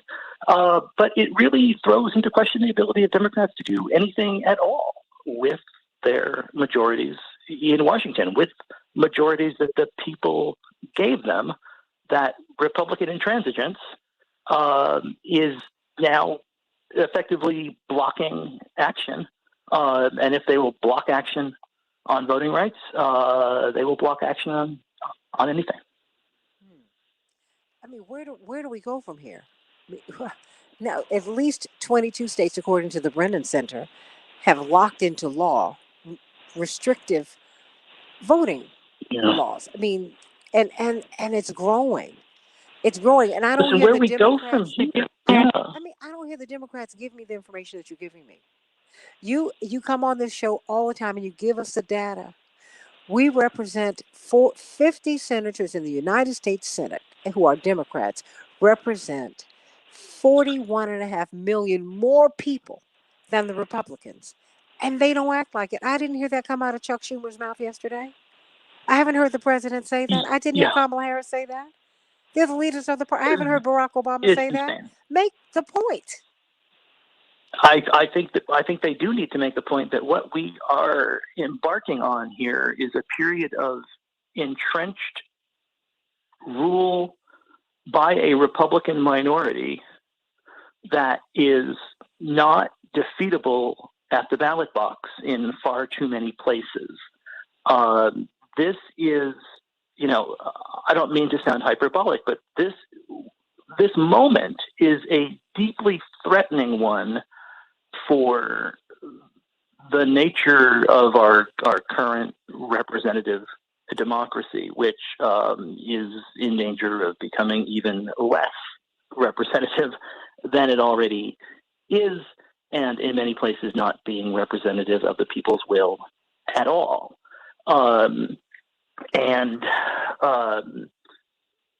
What we have here moving forward, it's hard to see what is the solution, because if Republicans are going to filibuster this bill, they will likely filibuster any smaller, skinnier alternative to it that Democrats are able to come up with. Oh, wait a minute. So it's going to require 10, yes. David, hold it. While I've got Stacey Abrams and Barack Obama saying that, you know what, this compromise, and even Raphael Warnock, but those, well, voter ID, that's going to be, well, all right, that's going to be okay. Huh? I'm with you there. I was flabbergasted at how quickly Democrats backed down on voter ID. Voter ID. Most people all of can't them afford across ID, the board. They can't get ID. What are they talking about? I think that's a huge problem, right? I mean, voter ID is one of those issues that voter ID is not a problem for Barack Obama or for Stacey Abrams or Beto O'Rourke or any of the people, or Joe Manchin or any of the people who embraced that compromise. And it's not a problem for a large number of Americans who are engaged in the news, right, and who kind of think about this and say, oh, well, sure, I have to show an ID to, buy a bottle of wine or to get on an airplane. So why is it a problem that I should have to show an ID to vote? That just seems fine. Well, it's a problem because for millions of Americans, having the required paperwork, having the amount of time that it takes to negotiate the administrative state, and then to pay all of the fees attached, all of that is a huge burden for millions and millions of people. And to just blithely hand that over as a compromise as simply and quickly as they did, I think it's embracing the big lie of voter fraud. We have a problem with people trying to buy wine underage, right? We have a problem with people, trying to get on airplanes with weapons. So those are situations where you might want to actually have ID. We don't have a voter fraud problem. We do not need to set up this system because it's a solution to a problem that doesn't exist, that in turn creates additional burdens and problems that didn't exist previously. Robert Patillo, what say you? You tried to tell us that we were looking at some people who were a little bit more conservative than we thought. What did you make of yesterday? What do you make of the subsequent compromise from quite frankly, the leading black lights in the Democratic Party on voter ID? Robert Patillo? Oh, well, let me go to you, Pastor Yuri. Well, as David Daly has laid out time and again, our problem is basic math. The vote yesterday was to go into debate about the bill, not to approve the bill. So here's the issue. There's an attitude that they don't want to talk about it. That's the response from yesterday. Protecting the interests of voters to have access to the fundamental right of every citizen is not worthy of debate and discussion on the floor of the United States Senate. And as I said to you a few days ago, and I think David and I were on the call together then, is that this is setting up to be the campaign issue for 2022 because the math isn't there. And so when we look at the map of the 34 seats in the Senate that will be up in 2022, 20 of them are held currently by Republicans. So the Democratic Party has to have a strategy, and that strategy has to be a ground game, recognizing that while we're talking about this, the rules are changing in terms of how the elections in the different states are going to be administered going forward. And at the same time, they're redrawing maps to make it harder to have some influence and control of the House of Representatives, because you need both chambers to be able to move this bill. And so we've got to look at the layout of what we would call the political battlefield. And we have to have a comprehensive battle plan that leads to momentum that's going to build into 2022. And so as we're talking to grassroots activists, faith leaders, regular everyday people who have an interest in making sure that every person's right to vote is protected and not encroached upon by nefarious processes, then we've got to make sure that we're doing the analysis on the ground where these races, because you got several open seats where Republicans are currently holding. You got Pennsylvania, you got Missouri, you got Ohio, you got a contested race with Marco Rubio in Florida, you've got Alabama, you've got North Carolina, you've got a fight worth taking on in Wisconsin, and you've got a hold serve in Arizona and Georgia where they're going to try to take those two seats that were won in special election. This is a math problem. It's a real basic math problem. And if the numbers, here's the solution to the math problem. If we can mobilize the ground game and get folks ready to participate in the election, and even though the rules are changing, we don't like it, we got to figure out how we're going to play it and play it to win it this time so that we can make sure that we get the numbers in our favor to make sure we don't have to go through this ever again. That's true. And we also have to start putting our muscle and money, forcing the party to put muscle and money behind these candidates who we really want, like Charles Booker. I want the right people in office. Really. I am tired of these milquetoast, middle of the road folks who are not speaking to my needs. They're not. Voter ID is a non-starter for me. This is something most Americans cannot afford. People's margins are tight. And some people might not be as literate as we presume that they ought to be. There's all kinds of stuff that's going on. I know they're going to chase me down to find me for all kinds of things, including to give me a shot, which is fine. But if I need insulin, I'm not going to get it.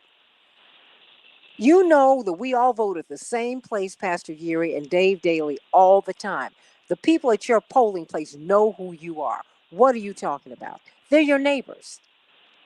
What is this? I mean, this is ridiculous. Ridiculous. I will say to you that bill, the debate on the bill based on the compromise terms that were discussed, quite honestly, was not a debate, to David's point a few minutes ago, was not a debate worth having. If you're going to start poisoning the bill with stuff that would have been untenable before we got into this process, voter ID across the board, right? Some of the things that would be required based on the Manchin kind of compromise. He was voting to open debate. He wasn't voting on S1 in terms of how it was drafted. We got to be real clear that we have elected officials with the courage, and I say that intentionally, the courage to take on the fight on behalf of the people and not on behalf of their tenure in the Congress. And my agenda. This ain't about your job. It ain't about their job. It's about the needs of the people, to your point. And to my point, and the money that's behind you. Now, see, that's what this is a mess. Because in the meantime, I can't get an infrastructure bill out here unless Joe Manchin and others want. Joe Manchin wants to be a Democrat in name only. I got it. Run as a Republican. You're not going to get anything. And keep on moving.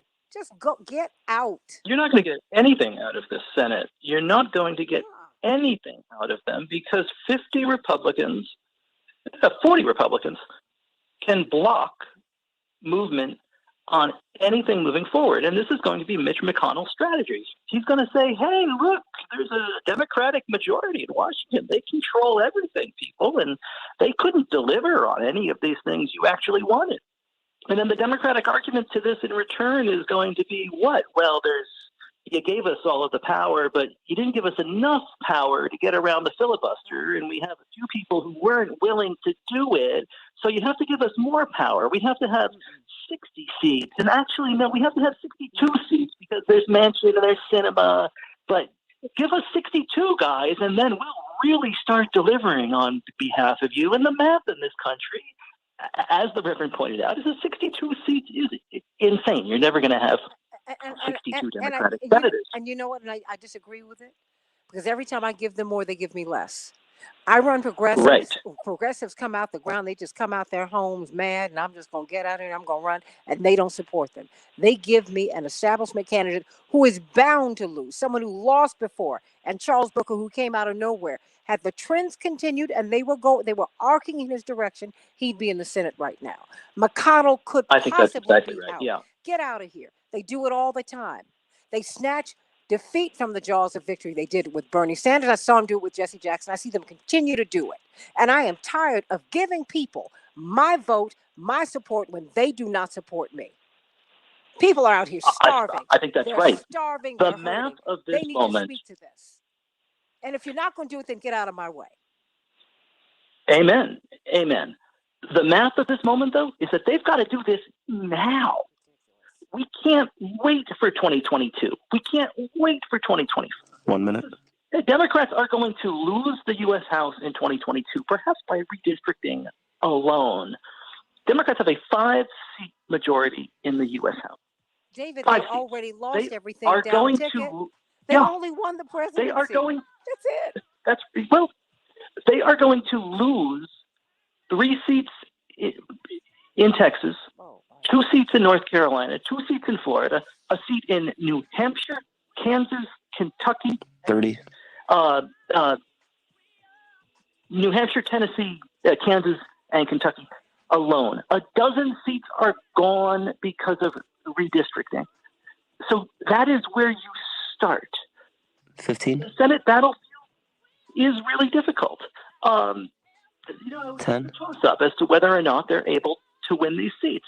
Well, see right 5. here. See right here. I want you to finish your comment right over here on the Santita Jackson and Friends page. As you can see, I'm very warm about this because you know what? Yeah. We've got to push and make sure that we get people in office with our agenda. That's it. That's at the top of their agenda. That's it. If your agenda is not in sync with mine, you're not representing me. You're representing somebody else. And if you want to represent a They corporation, have the power to do this now if they will do something about the filibuster. And their failure to do anything about the filibuster is going to drown them in irrelevance and doom us as a nation.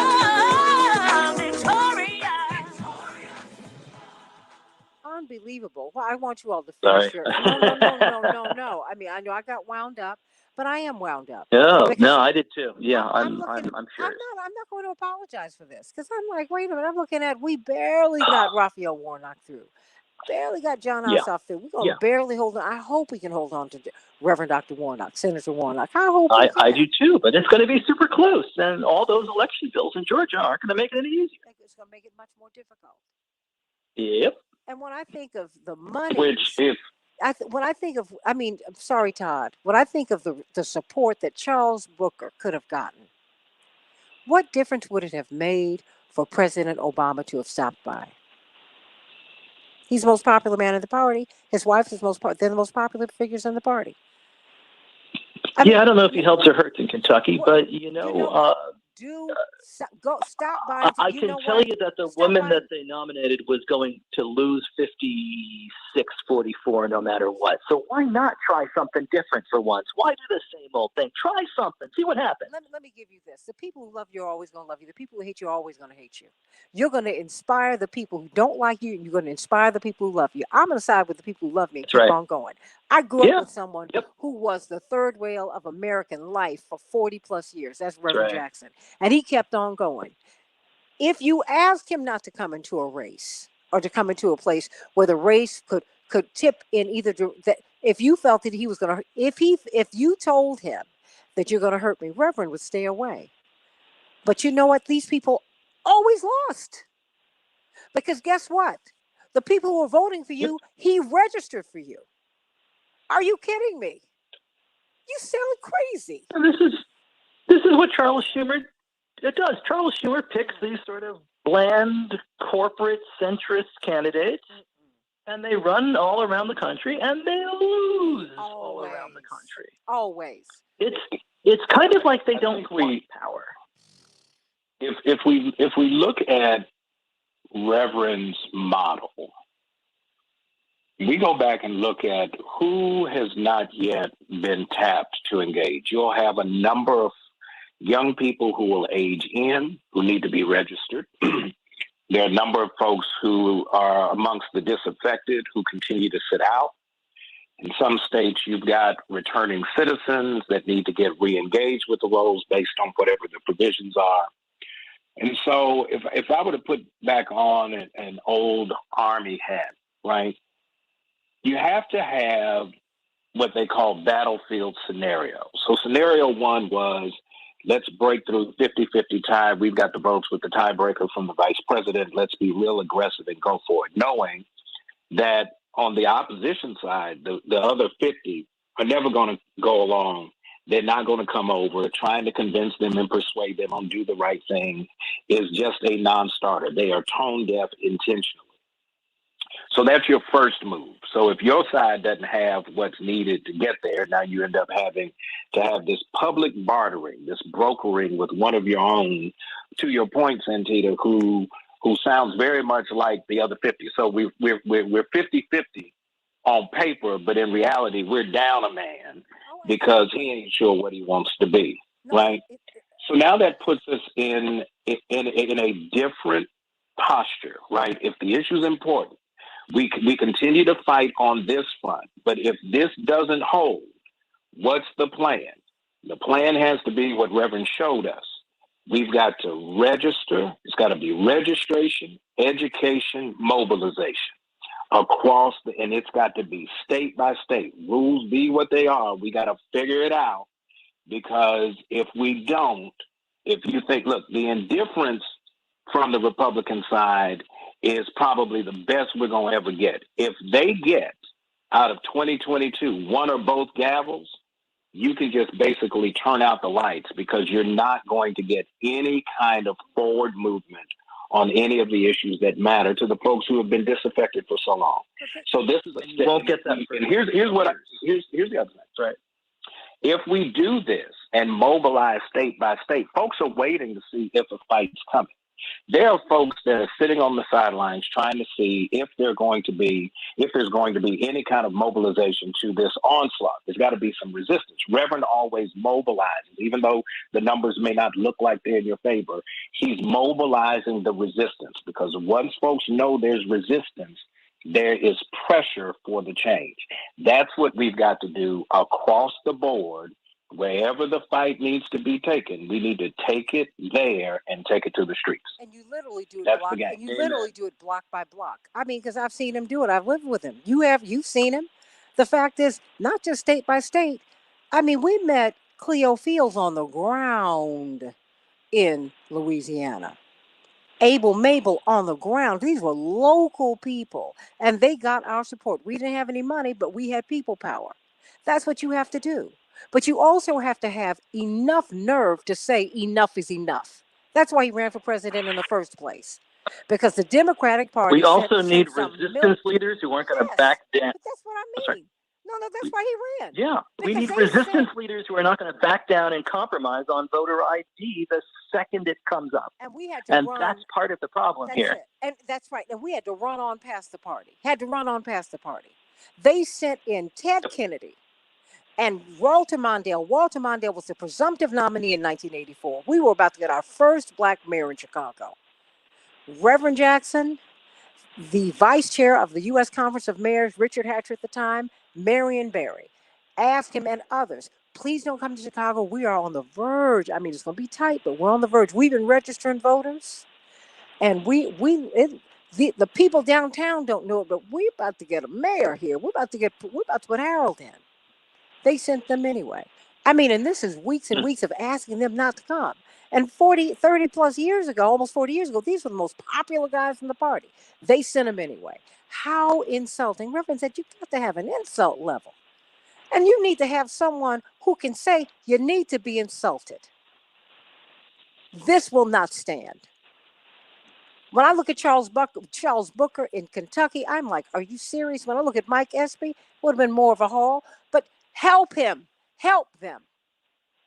These people who you don't want, these stones that the builders reject, oh, come on, you can do this far better than I, Pastor Uri. They become your cornerstones. And these people we have here, they are pebbles in my shoe. In the meantime, we're passing out Pampers at push, Reverend Uri. People cannot even afford Pampers for their kids. These folks are playing with folks' lives here. This is not academic. This is just a shame. It's awful. And then you're going to deny people the vote on top of this? Please. People ought to have an insult level. You got to have an insult level. You've got to stop it. You must get registered to vote. And you must tell people this voter ID, that's a non-starter. Don't play with me. The only people who've been guilty of stealing these elections or trying to steal elections over the past few years, most prominently have been Republicans anyway. Republicans on the ground. In North Carolina, Republicans. Just keep on going. That's what they do. Steal votes. They stole 2,000.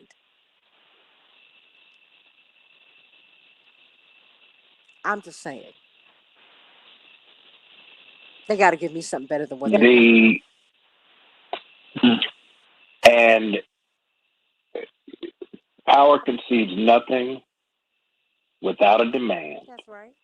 And the demand has to be made by the people. And when the folks who represent your interests are not carrying your demands, then you make a change. That's how it works. And so we've seen what we've seen. It didn't, for most folks that I've talked to, didn't necessarily shock anybody. We had hoped for more. But the signs leading up to the floor vote yesterday did not indicate that you were going to get the outcome to even talk about it. Let's just be real clear on what it was.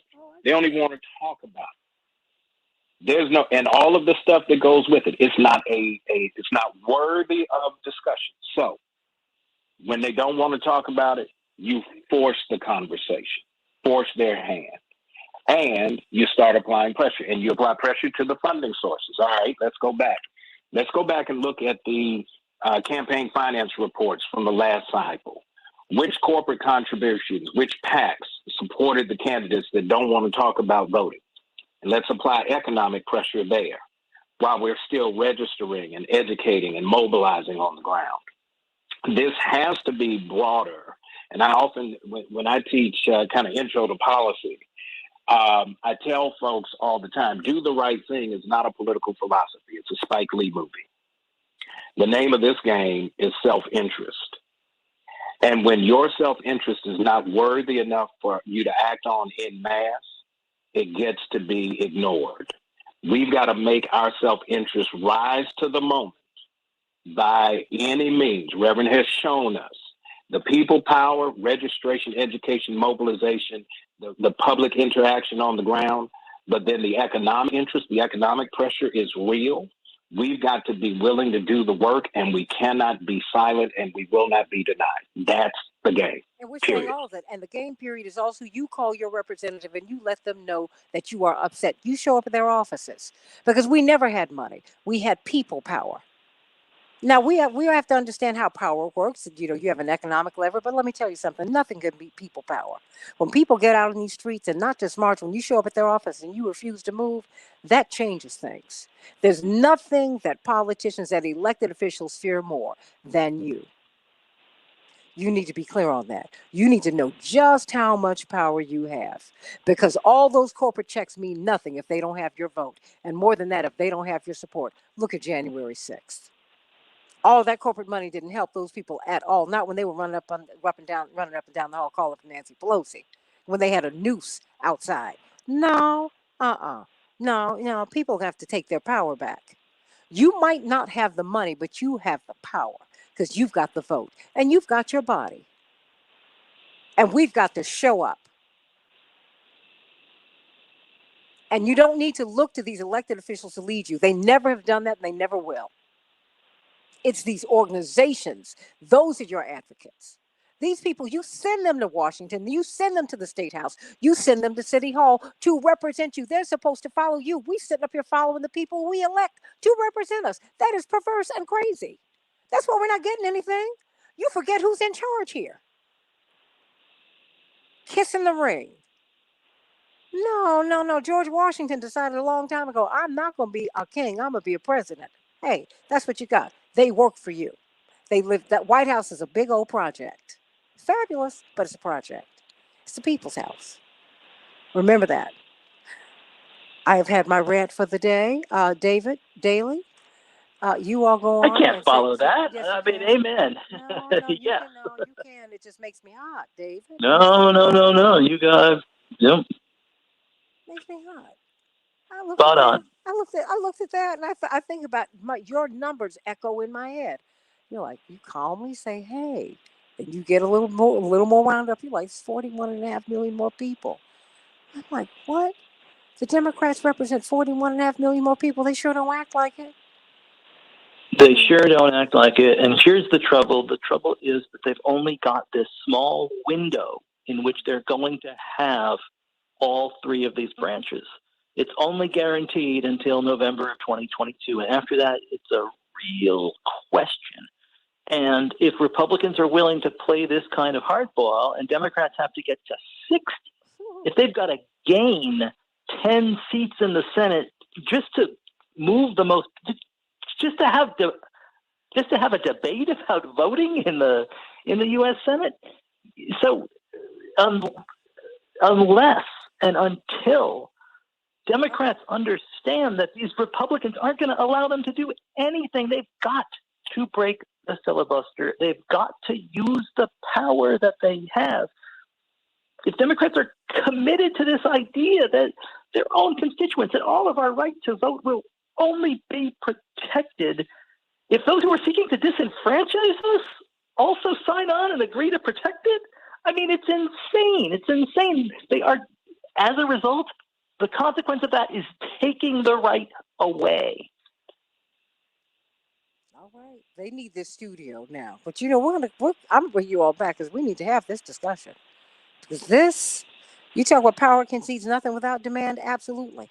And we need to demand, and you need to make sure, act like this matters to you. Act like this matters to you and just make this stuff happen. This is crazy. I mean, this is crazy. You love my heated rants because you are heated, Paula. I love you. But I mean, I start looking at things. I'm like, wait a minute, you are following the wrong. You're following these people who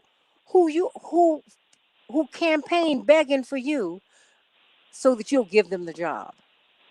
And then suddenly when they get the job, they become your master. What? Sugar, it doesn't work that way. You need to let them know, and you don't treat someone in a condescending way, but you let them know, no, you work for me. I need you to do this. And I should not have to have a big fat check to meet with you. That's what you need to do. But that's why you need to get all this nasty money out of politics. It should be publicly funded, and that's it. That's all. That is not a pipe dream. It could happen. But that's something that you have to decide that you want and that you need. Until you decide that you want and need a more perfect union and another way to go, we're going to have this mess. And you will not have a right to make a decision because they will remove your right to vote from you. They're going to get black and brown people first, and they're going to come for white people. Watch.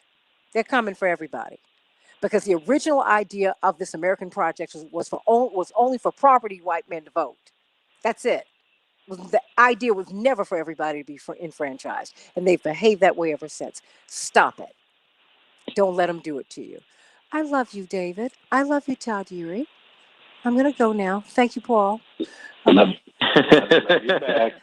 No, they won't. Remember, we are not going to take it anymore. We're not. Come on now. I'm doing network. Santita, change your hashtag. Change your hashtag from hot mess to just put the acronym HAM, HAM.